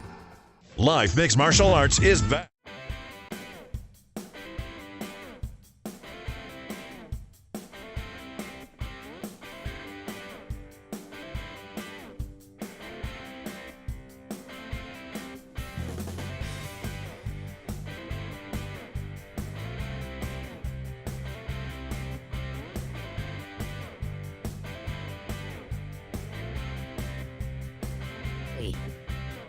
Is that Dayquil Kids Berry tastes really great. Aren't you supposed to be resting? Maybe. Dayquil Kids Berry. The kids' berrylicious daytime congestion, coughing, stuffy head, stuffy nose, just for kids medicine. Safe for kids 6 years plus. This year, Staples will not be celebrating the holidays. Instead, we're celebrating the holiday deals with amazing savings for the holiday season. Save 50% on custom holiday cards, save 50% on custom invitations, and save 50% on custom photo gifts like mugs and calendars. During Staples holiday deals, it's not about the ho ho ho, it's about saving dough. Save 50% on custom cards, invitations, and photo gifts today at Staples. Ends 12/16. Visit staples.com/print for more details. How wrestling really works and how you get the ratings. Eric Bischoff and Conrad Thompson explain on 83 Weeks. Too much time is spent discussing talent's age. The younger demo is just as excited about a Paul Heyman or a John Cena or an Undertaker or Becky Lynch, or I don't care what their birth certificate says, they're going to draw a younger demo because they're fun to watch and they're great entertainment.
You know that Big Bargain detergent jug is 85% water, right? 85% water? I thought I was getting a better deal because it's so big. If you want a better clean, Tide Pods are only 12% water. The rest is pure, concentrated cleaning ingredients. Don't pay for water, pay for clean. Save $10 when you spend $30 on Tide and Downy. Water content based on the leading bargain liquid detergent. Must buy at least one participating Tide or Dreft detergent item, plus at least one participating Downy and or Bounce scent booster, liquid fabric softener, or dryer sheets. Prepaid card by mail. Visit pglaundryrebate.com for terms and conditions. DK on the Sports Tip on Wildcats Radio 1290. 520-848-1290. 520-848-1290 is the number to get in on the program. Our thanks to Saul Bookman from PHNX for joining us. We're going to be down at Illegal Pete's for Bear Down Friday. This coming Friday, J-Dub, the whole Wildcats crew, going to be on University Boulevard. Well, J-Dub will be back here. I probably should update this script, right? Getting you set for the Wildcats and UCLA this Saturday night at the stadium. Kickoff is at 7:30. We'll be down there. I'll be down there from 3 to 6 with the crew. DK on the Sports Tip at Bear Down Fridays is brought to you by Corona, an official corporate sponsor of Arizona Athletics. The Hall of Fame, it's homecoming. The Hall of Fame is going to be Friday night. Hall of Fame inductions to the Arizona Sports Hall of Fame, Arizona Wildcats Hall of Fame. And we're going to talk to a former Hall of Famer and a current Hall of Famer on Friday. Good stuff coming up there. All right, let's talk some Arizona women's basketball. We hit on this at the top of the hour. We are joined now. Let's head down to McHale Center by PJ Brown for the Arizona Daily Star, joining us with the Wildcats getting set to take on Point Loma tonight in their second exhibition game of the season. And PJ, Adia Barnes alluded to yesterday that she may only have 6 players for this game tonight. That's concerning. It's even more concerning if she only has 6 players come Monday night, and it's even really concerning if they get to the Bahamas in a few weeks and have a limited number of players having to play 3 straight days in a row. How concerned should we be about where this team is right now in terms of the roster going into the season? Yeah, I think everybody has to just slow their roll a little bit. I don't think that this is a cause for concern at this moment. Remember, it's an exhibition game. I remember last year that Maya Nagy didn't play in one of the exhibition games, and she came back and she competed really well last season. So, a lot of things can happen. This is right on the edge of the start of the season. It's when a lot of players get banged up. They amped up some of the practices and things got a little more intense. Fluky things happened, as Adia said, with each of the people who are, and it's all a little banged up. None of these are major injuries. Skylar had a concussion, and that's always day to day. We could see her tonight. You never know. And I think as they get into the season, this will not be an issue. I mean, we hope that nobody else ends up with a major injury and is out for a long period of time. But at this point, you're just stepping into it. And these are things that sort of happen normally. I mean, I would imagine some of these things, if they were to happen during the middle of the season, like Helena Puello straining a quad, she'd play in that game. In a game that meant something, Helena would be out there. So, and Adia would have her out there. So I think at this moment, we just sort of let everybody rest up and get healed and get ready for the regular season. PJ Brown from the Arizona Daily Star, I guess. It's the Wildcats in Point Loma women's basketball tonight at McHale Center. Tip off at 6 o'clock. Our coverage will begin at 5:50 right here on Wildcats Radio 1290. I asked Didia yesterday about why she doesn't carry walk-ons, and I know she's talked a number of times this year about the dynamic of about having 15 players and how she really doesn't like to have that many players. It's interesting, and Peter, you've been kind of covering this team for a number of years. Speak to the people about why it's difficult for women's basketball, not just the Wildcats, but women's basketball teams as a whole, to have a large number of walk-ons like we see on the men's side. Sure. It's completely different. For some reason, if you're a girls basketball player and you have a chance to get a scholarship at a smaller school, maybe not a Division I school, you're going to take it. Whereas a guy might think, wow, I could be a walk-on at Arizona, and that would be great, right? It's prestigious. Adia talked about that. It's a really cool thing to say that you were a walk-on at Arizona because of the tradition and the history of the men's basketball team.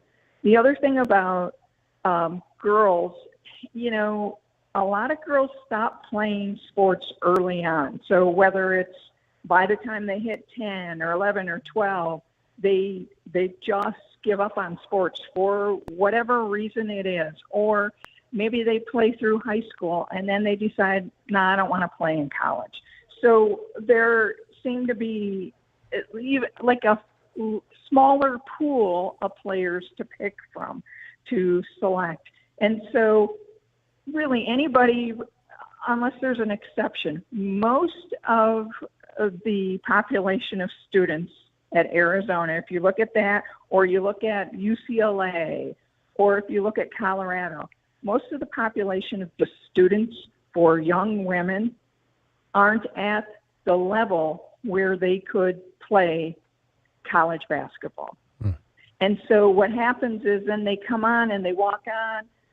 If they have tryouts, and they are a walk on, then all of a sudden, they want playing time just like everybody else. So there's this whole thing, and it's just really hard because the pool isn't there.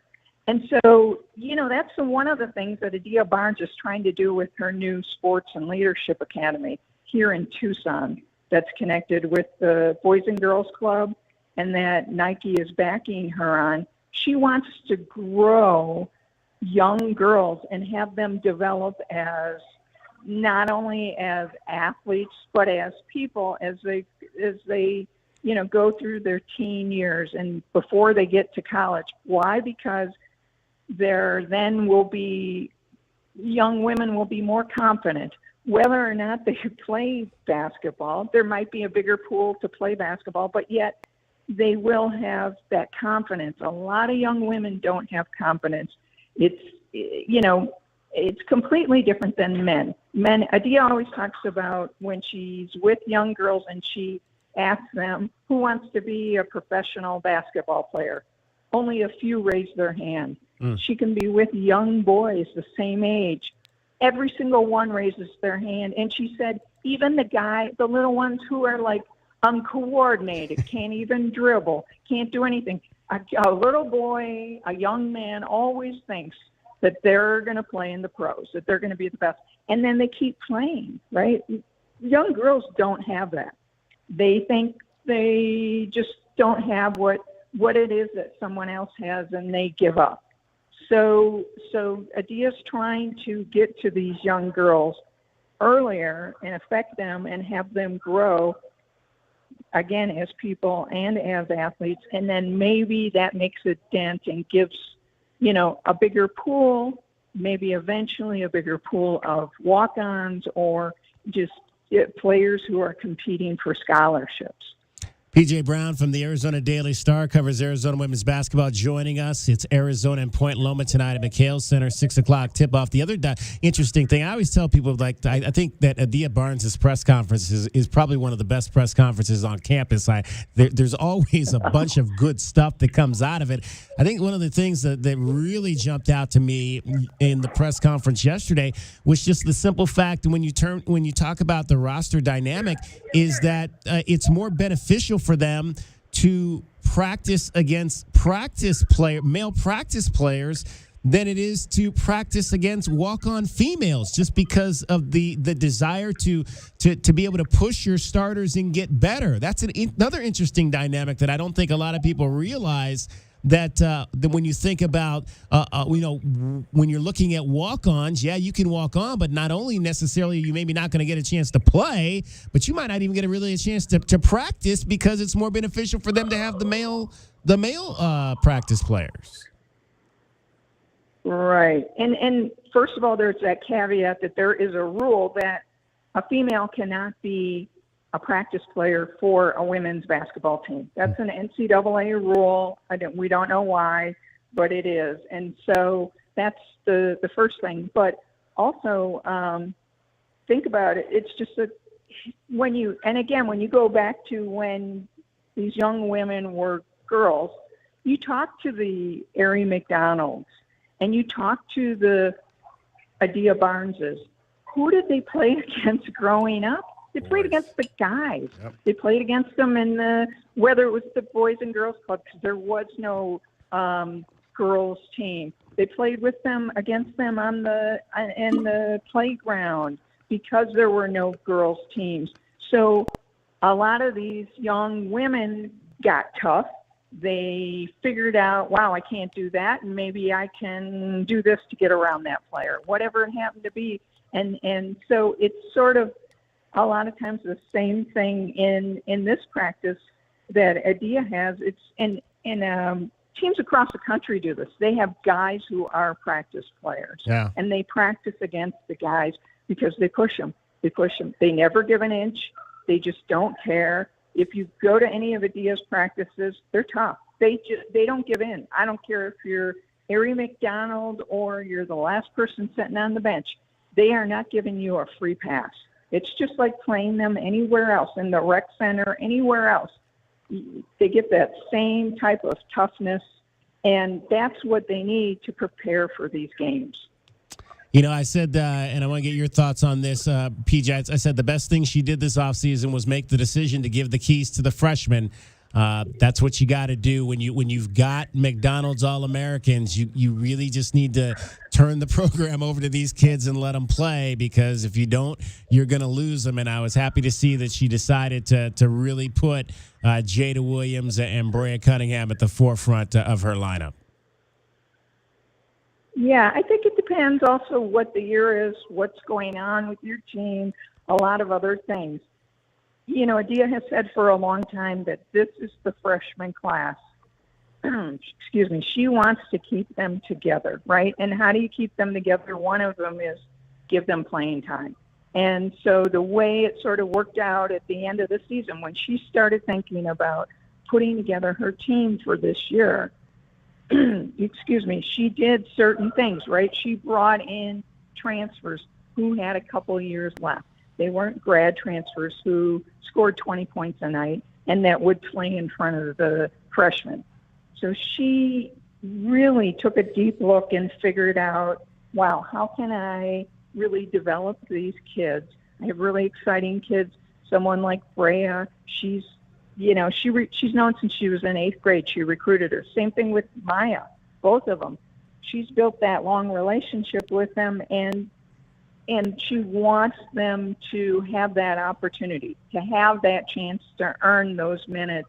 And at this moment, she decided that this was the best move for her to really, and also I think to get back to Arizona basketball, you know, where they play defense. They really didn't play tough defense last year, if you remember.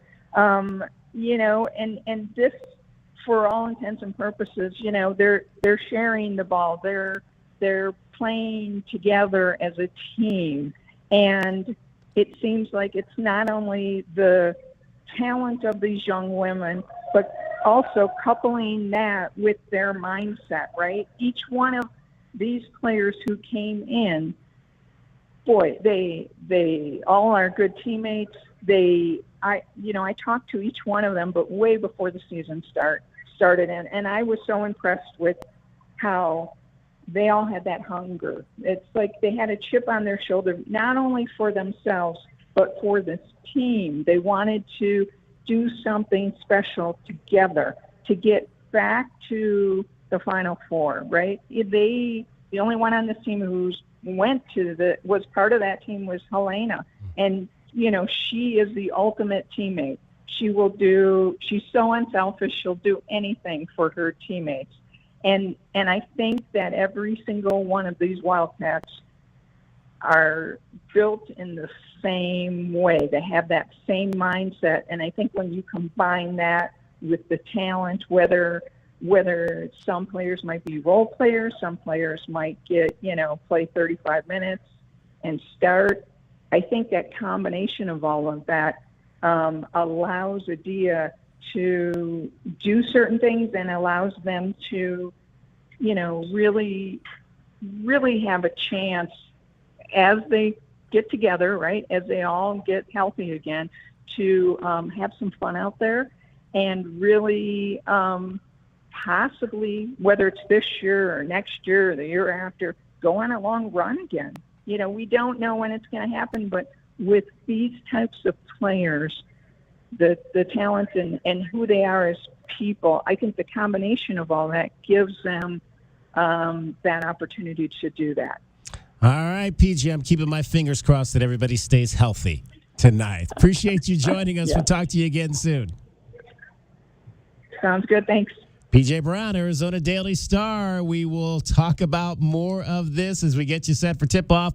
Network joins us at 5:50. Tip-off at 6 o'clock. Arizona and Point Loma is DK on the Sports Tip. You're listening to Wildcats Radio, 1290. Relay Traffic Center, it's Wildcats Radio, 1290 traffic and weather together. Vehicle fire reported Valencia near Midvale Park. That vehicle fire might be off on private property. We've got reported collisions, Dodge and Alvernon Way and Dodge Boulevard. They do intersect to the north near the JCC. Also reported 22nd Street and Columbus, Oracle and Wetmore, and also La Cholla to the south of Star Pass. 50. Overnight is our low with clear skies, 83 and sunny tomorrow, and 79 now. I'm Cricket with your Wildcats Radio 1290 traffic and weather together. This report is sponsored by GeneratorFranchise.com. Millions protect their homes from power outages with Generac home standby generators. Would you like to be part of this lucrative industry? Generator Supercenter, the nation's #1 Generac generator dealer, has limited franchise opportunities in your area. Learn more at GeneratorFranchise.com.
Radio. Just when I thought I was out, they drug me back in. Featuring J.W. Madden. Don't tell me about flip-flops, man. I'm a native.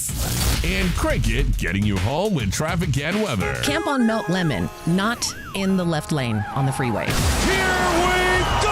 And now, a man who has not one, but 3 first names. David Scott Kelly.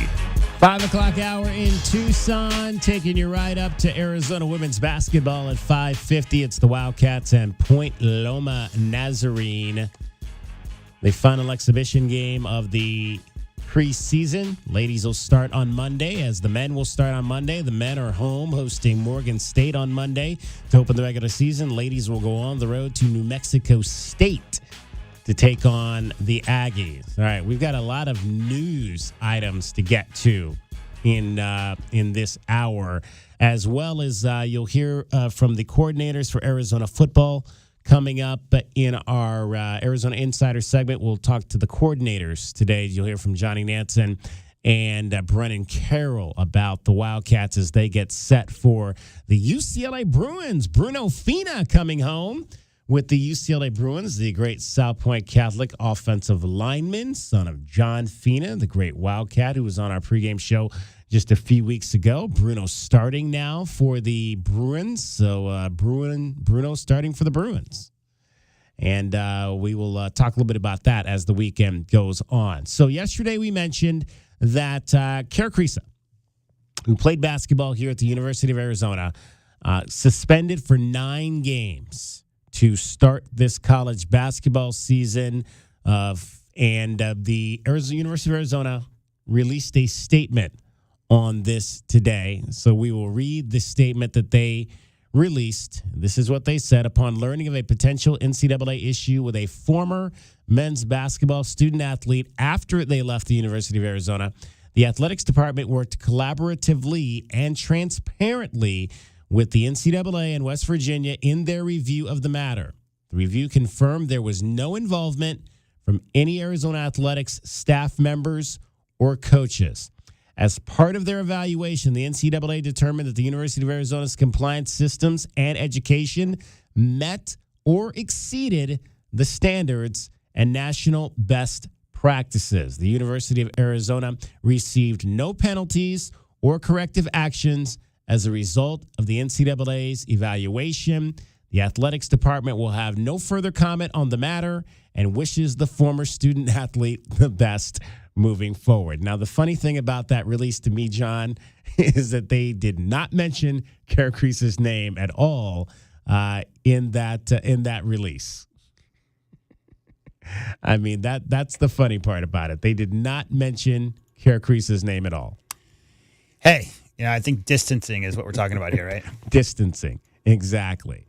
And it goes back to what we talked about yesterday, and that this was all on Kara Krisa. This was nothing that really the athletic department or any of the coaches was involved in. This is something that Kara Krisa did while he was a player here at the University of Arizona. So there was that part of that statement today. Kara Krisa suspended for the first 9 games. It'll be interesting to hear from the West Virginia coaching staff. We'll monitor their feeds and see if they talk about that here in the upcoming weeks as they get ready to start their season. And this information just came out like late August, right? I mean, it's pretty recent. That's what I read. Yeah, well, at least, it may have, at least Arizona said West Virginia came out and said that was when they found out about it. Right. That's Arizona did not initiate in their release today when they found out about whatever happened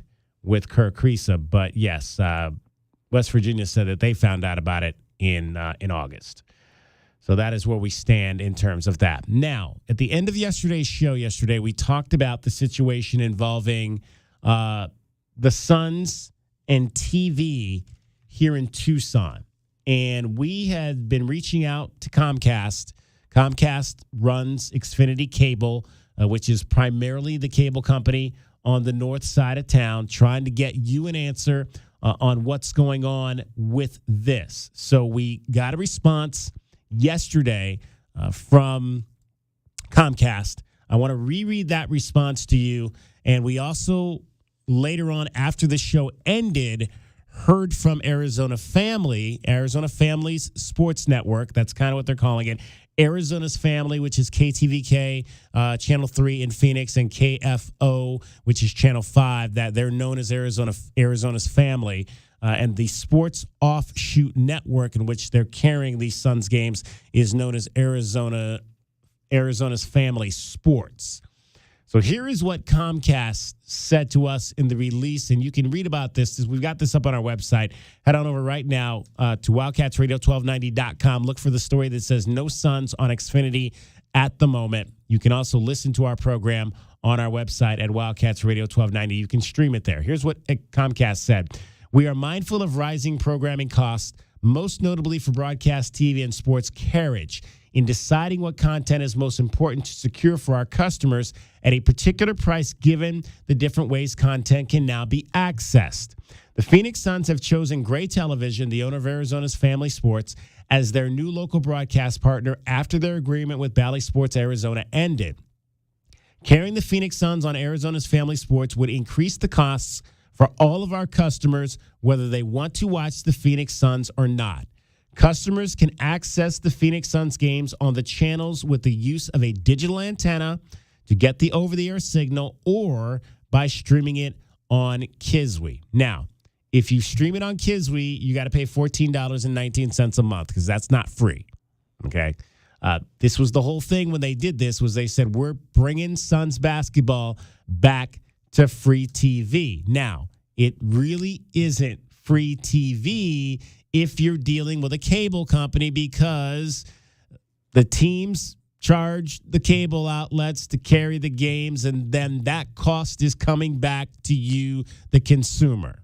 Okay? So, yeah, you may eventually be paying something out of the pocket to see the Suns because that's kind of how this works if you have cable. Now, Arizona's Family reached us after the show I mentioned ended. The vice president of Arizona's Family is Debbie Bush. Now, that name may sound familiar to you.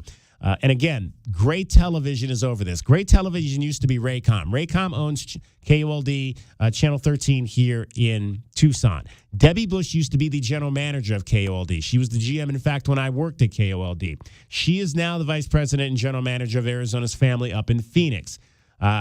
Reached out to her, and she sent me this after the show ended last night, saying that Arizona's Family is in discussions with both Comcast, Hulu, as well as satellite services, DirecTV, and Dish Network for carriage of the Suns games in Tucson. So that was something new that we did not know. Apparently, these games are not on DirecTV or Dish Network either. I did find that out simultaneously because we had a lady that called in and left me a voice message, and I promise I'm going to get back to you. Her name is, in fact, I guess she called again today. Her name is Barbara Heller. Barbara, I promise I will call you back this evening. Barbara's got questions for you, DK. Barbara's got DirecTV, and she can't get the Suns. And she likes the Suns. She wants to see the Suns. She's a huge Suns fan. And she heard us talking about this last week, and she called up and she says, I want to know who I got to call to get my son's basketball games.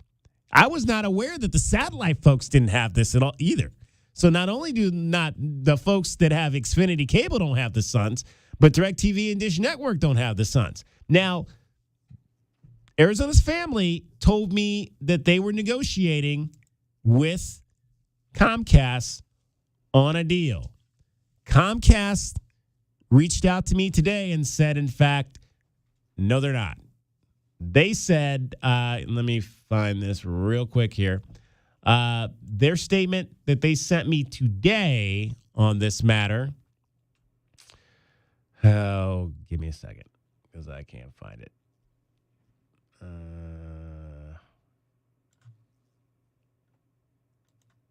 Basically here. Okay, here we go. They said Comcast and Arizona's Family Sports are not negotiating a carriage agreement at this time. So that's where that stands, apparently, from the Comcast side. They're not even talking to Arizona's Family Sports right now about getting the Suns on. So you better go out. If you're somebody like me and you want to watch the Suns on local TV, last night's game was on TNT. 3 of the first 4 games have been on national TV.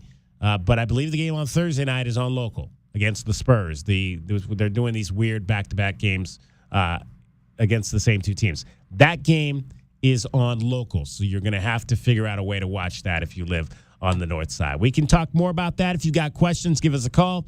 520-848-1290, 520-848-1290. We will keep you up to date on what is happening with all of that. So right now, Arizona Family Sports does not have deals with Comcast, Dish Network, or DirecTV here in Southern Arizona. Cricket is back with us. And guess what, folks?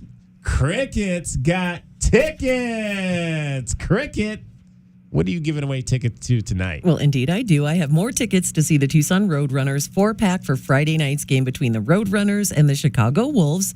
Caller 2 right now, 520-848-1290.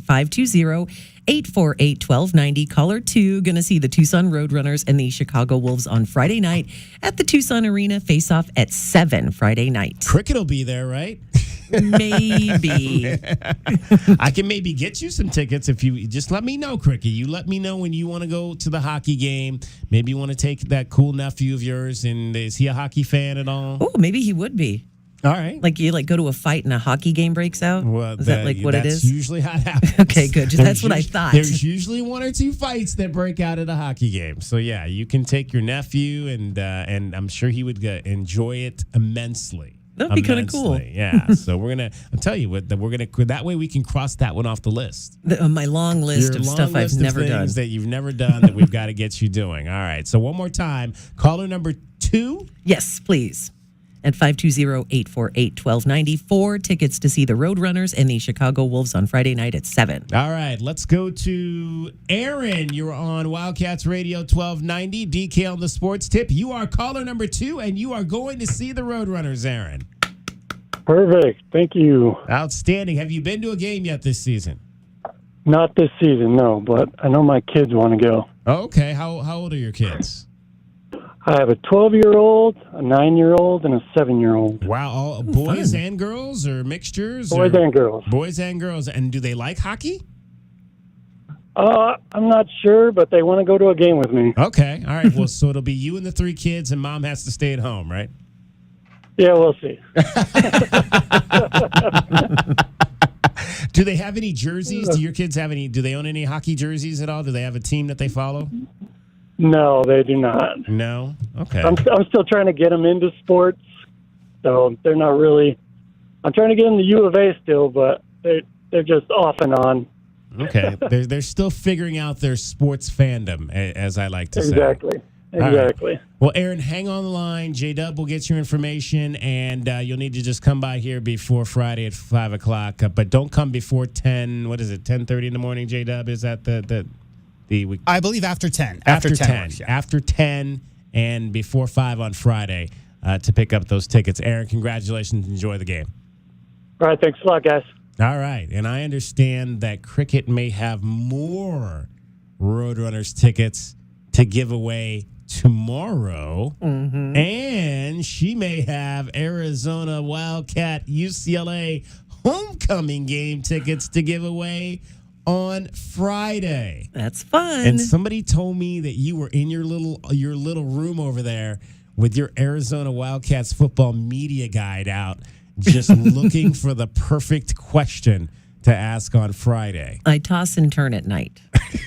I'm trying to think of like the hardest question possible. I don't believe that. I do. I kind of miss some sleep on that. All right. Getting you home every 20 minutes on the 5s. She's not sleeping on your traffic. That's Cricket. We're from the O'Reilly Chevrolet Traffic Center. It's Wildcats Radio 1290 traffic and weather together. Working reported collisions eastbound I-10 frontage road east of Marana Road. Westbound I-10 a crash near Alvernon in the median. And on our surface streets, Stone Avenue north of Fort Lowell, Alvernon and Ajo Way, Park Avenue in Irvington, and also Dodge Boulevard in Alvernon. They do intersect to the north near the JCC. 51 the low, clear skies overnight, 83 and sunny tomorrow, and now 78. I'm Cricket with your Wildcats Radio 1290 traffic and weather together.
That's Radio 1290. It's the 5 o'clock hour, and it's time for our Arizona Insiders. Am I late? No, my boy, you're just in time.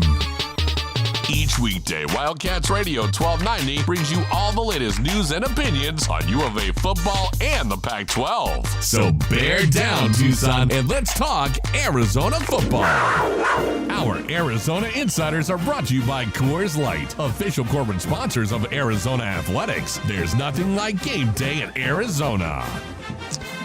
All right, let's tell you a little bit about the Big 12 before we hear from the coordinators for Arizona football in our Arizona Insiders segment. The Big 12 announced their football scheduling opponents for the next 4 years today. So first we'll tell you what is going to happen with your Arizona Wildcats next season. So they're going to play 9 conference games in this new Big 12.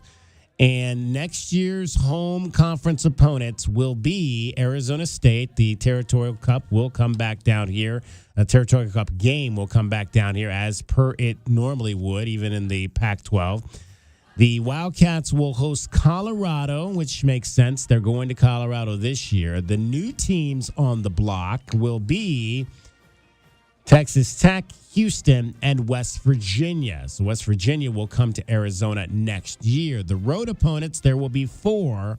The Wildcats will play at BYU, at Utah, at TCU, and at Central Florida. So for the most part, the way that it looks like they've done this is there's only one long trip to the East Coast, and that'll be Central Florida, and then only one long trip coming back here to play, and that'll be the West Virginia Mountaineers. Now, over the course of the next few years, we'll give you the 2025, the home teams. I'm just going to give you the home teams on these for now, and we'll go over this more in depth coming up later in the week.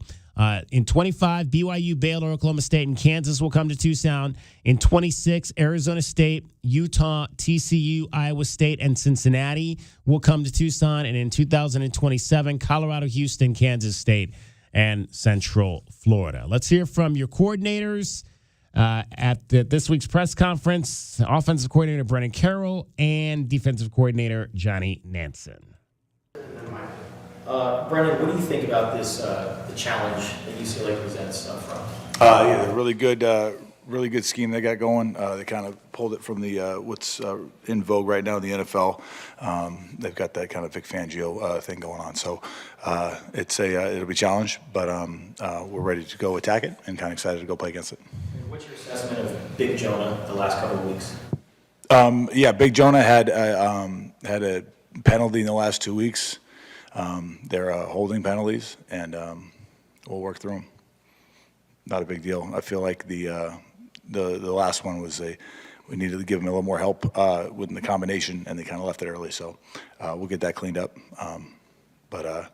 No, he's a fantastic player for us, and we're excited to throw him back out there again. It seemed like he kind of struggled a little bit against Oregon State. What was it about their defensive line? What they were doing? Yeah, they're a talented group. They're really well coached, strong, tough, physical. They play a great brand of defense, and those guys are a good bunch of players. One question for each. For Brennan, what's your scouting report on Leatu Latu and the Murphy twins? Those guys they're really active.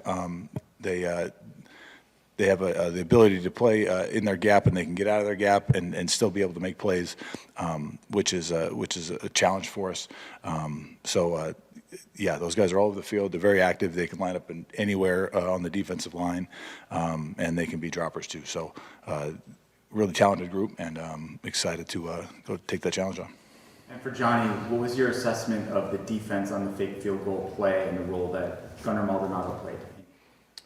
We knew it was coming because the play before they kind of gave it away. So during the timeout, we just told Gunnar to hang on the backside and Mano to hang on the backside. And then when they did, he was the free hitter there. He was the safety, and he made a great play. Do you think if Gunnar hadn't gotten him, that Mano would have gotten him before he got to the goal line? Yeah, at least box the ball back into Mano. Mano was in pursuit of exactly where he needed to be. Yeah. Two for Brennan. Brennan, just to kind of follow on Justin's question, in terms of Jonah and the spin move, that seemed to be the one thing he struggled with. How can he be better in that respect. Yeah, our philosophy has always been and will always be inside-out pass protection, and he went outside instead of inside. So, it's really just going back to basics and fundamentals. In terms of Wendell Moe, what have you kind of liked about what he's been able to do the last few weeks in the run game? Yeah, he's been really consistent. He has great practice habits, and and it showed up on the field. He's really, really consistent, one of our most consistent guys, and he plays with a physical edge. So it's great having him out there. Johnny, seeing how this is going to be your last time personally facing UCLA as far as a member of the pack, can you recall back to your senior year at Washington State after you broke your jaw? Coming back from that broken jaw, the first game back, you faced UCLA, and why that was so significant? Oh, man, I forgot all about it, to be honest with you. But, was going home and playing in front of my family. That was the thing that I remember the most. And anytime you play in the Rose Bowl, man, that's one of those places that you always remember. And it was a fun day, especially back in the 90s. There were some big guys you're going against. So, those are the things I remember. You made a point of saying, though, to the reporter that this was going to be your Apple Cup, the UCLA game. Well, because I'm from Long Beach, California, and I was going home to play in front of my family, so they don't get to see me play but once, so that was going to be my Apple Cup. Good job. Yep. It was an ISO play, come right at him, and I boxed the ball back inside, but my head was up, take the helmet right in the chin, and played 3 plays later, and I didn't even notice until I took my mouthpiece. My jaw just went that way. I was like, whoa, this is not right.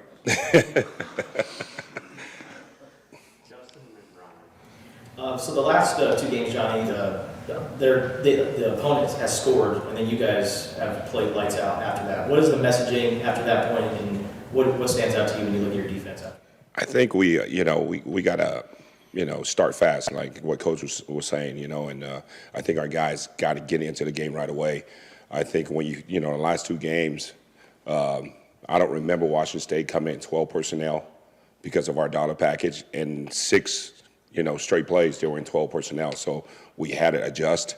So after that, we adjusted, and obviously we played well after that. And then this game, there were so many personnel we had to prepare for, and so many different, looks that we're going to get. And then once we settle down, our guys start to play, play fast. And what do you think Gunnar Maldonado has improved on the most over the last few weeks? Everything. His football IQ is unbelievable. Solid tackler. He made 10 tackles for a safety. And he's our quarterback back there. Directing traffic and make sure we're in the right coverage. So I'm so happy to have him, and he's been outstanding for us all year. Johnny, kind of in relation to some of what you were saying to Justin, is it a matter of going from what you've seen on film to suddenly seeing that they're doing something different, and that maybe that first drive for you on defense is based off of film?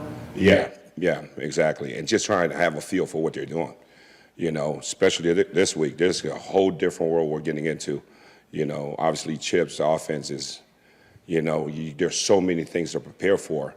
But after a couple of series, then you have a better idea of what they're in, and we start settling down and play. Is it harder for a defense than an offense to be able to react to what is out there on the field at first? I think so, because when we play USC, Washington, and Washington State, those were kind of similar. And then you go to Oregon State, that was a different world. I'm glad we had the bye week to prepare for that. Now we're going into a different world with Chip, because Chip will throw everything at you. So, just the timeline that we have to prepare for a game, is to the offense's advantage, I guess, because, they just run their plays. Us, we got to adjust to what we're going to see. And those are your Arizona coordinators, Brennan Carroll and Johnny Nansen.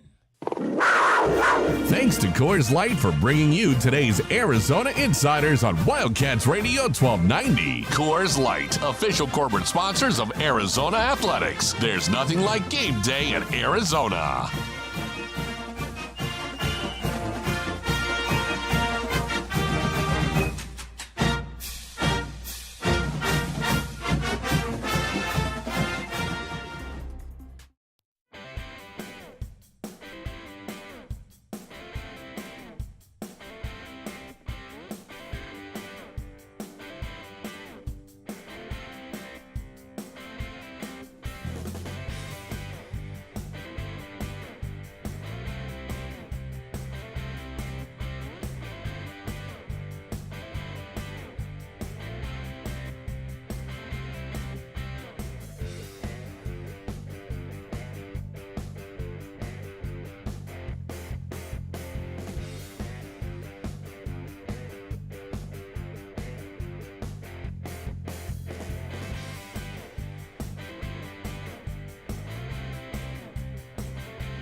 Sports Tip on Wildcats Radio 1290. All right, let's update you on the World Series. Game 5 of the World Series. No score right now. Bottom of the second. D-backs have a man on second trying to stay alive. They trail 3-1.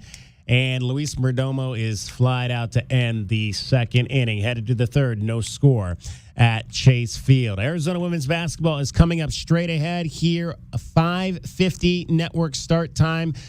The tip-off is 6 o'clock tonight down at McHale Center. It'll be the Arizona Wildcats and Point Loma Nazarene. Derek Palmer on the call. You'll hear it right here on Wildcats Radio 1290. In fact, to finish out our show today, let's let you hear the rest of Adia Barnes' press conference from earlier this week as she talked about managing her roster and getting through this final preseason game. Actual rule on the practice players, you said it has to be men. Yeah, you can't have a female practice player. They have to then be a walk-on. But yeah, I don't know who made that rule, but I would make that rule. But that's just me. Yeah, you can't. So I don't know all the details on that, but yeah, I didn't know that till I started. Until I was a head coach, you can't have female practice players, and you're probably not going to have a whole lot of females just because they would want to be a walk-on then, because we do have 15 scholarships. And it's rare that you fill 15 scholarships. Right now, we could use a couple more. So in a perfect situation, I would have 3 walk-ons right now. They could help us in practice because we don't have enough to even practice right now. So I actually thought about possibly doing that this year. And normally I'm not in a situation where we have to, because we'd have 12 or 13 scholarship kids. So I wouldn't really be in a situation where I need it. And I did my second year. And so if I had a situation where I knew we had someone good enough, I would add them right now.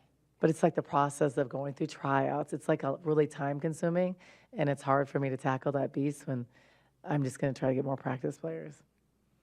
So, yeah. What do you want from these 2 games? I want us to come out without any more injuries. I want to get in play, but not kill us. We could potentially have 6 players tomorrow, which is it's uncharted territory for me. I want to use it as a conditioning thing, game situations, but I would have never, and I don't want to cancel a game or something like that. But I just want to come out where we're okay, try to conserve us in some ways, but just get some experience. So I wish Skylar would. I don't think Skylar is available. But I wish she could be, because it's just to get Gotcha, Derek. I wish Brea could be, because now their first game is going to be a real game, which is okay. They've played at high levels, but you want those exhibition games for that. And Courtney hasn't had a chance to play her yet. I anticipate her being ready by the first game. But, you want them to kind of... It's our afternoon show. This isn't the pre for women's basketball. And we're starting on the road. So it's going to be a tough challenge. But, my main thing is right now getting everybody healthy. Will you change anything up? Because if you only have 6 players, won't it be hard to run some of the pressure D that you run? Yeah, it's and I've changed a lot of stuff up in practice. Today will be really light, a lot of 5-on-0. Not really going against the guys hard, and we're so limited in numbers. And could I play Helena? Yes. But with a strained quad, why play her? It's just not. I need her for next week in a game. And then Skylar, the concussion, we're not rushing that. Courtney can't control the timeline. And then Brea, trying to give her the ample time to be back. Because remember, in a couple of weeks, we start playing a lot. Then we go to Bahamas, play 3 games in 3 days. So it's a lot of hard stuff coming up fast. So I really need to have us ready for that. But yeah, I have to change everything right now. It's going to be a lot lighter in everything we do, just so we can get healthy. And I think you see this across the board, but the difference is, losing Montea at the beginning of the year was a big blow for us. And then just having limited numbers, I would have ideally had a couple more players, and we wouldn't have been in this situation. We'd have gone to the game at least 8 or 9, which would feel a lot better than 6. I was 6. I was whoa. I think it's going to be 7. But. Is there anyone you've leaned on or had a similar situation like this that you can talk to about how to manage it? No, because I just I think the situations of the circumstances are just unique. Helena strained her leg. She was in skill yesterday, but then I sat her out. She strained her leg in weights. It was just kind of a weird turn. But it's not a major injury, and it just happens. Skylar collided with Kaylin. Her head hit Kaylin's chest, concussion. So those are things that I just can't control. Brea's was a fluke little turn in practice. So those are things that I can't control it. And I think across the board, you see a lot of that in October because the loads change from your 8 hours to your 20. And then because games are easier than practicing every day. So players love games because it's not as hard, it's not as easy as practicing. So I think it's just kind of the circumstances. And so I honestly haven't leaned on everybody. I'm just trying to figure out what we're going to do. And figuring out how to lighten practice loads and just do some more skill and just getting a plan to kind of get people back in the next 10 days. All right, that is Adia Barnes, the head coach of Arizona women's basketball. They'll take on Point Loma tonight, the final exhibition game of this non-conference. Winners last week over West Texas A&M, but again, dealing with a limited roster. Adia may only have 6 players, hopefully maybe 7 tonight due to a number of long-term injuries, obviously with Montea Dew being out for the season, and some minor injuries to other players like Brea Cunningham and Helena Pueno, as well as a few others there. So we will have that coverage coming up for you here momentarily. Derek Palmer will be live from McHale Center. Thanks to Cricket. Thanks to J-Dub. Most of all, thanks to you for listening. I'm David Kelly. It's DK on the Sports Tip. We will talk to you tomorrow. Enjoy the game tonight. Bear down, Arizona.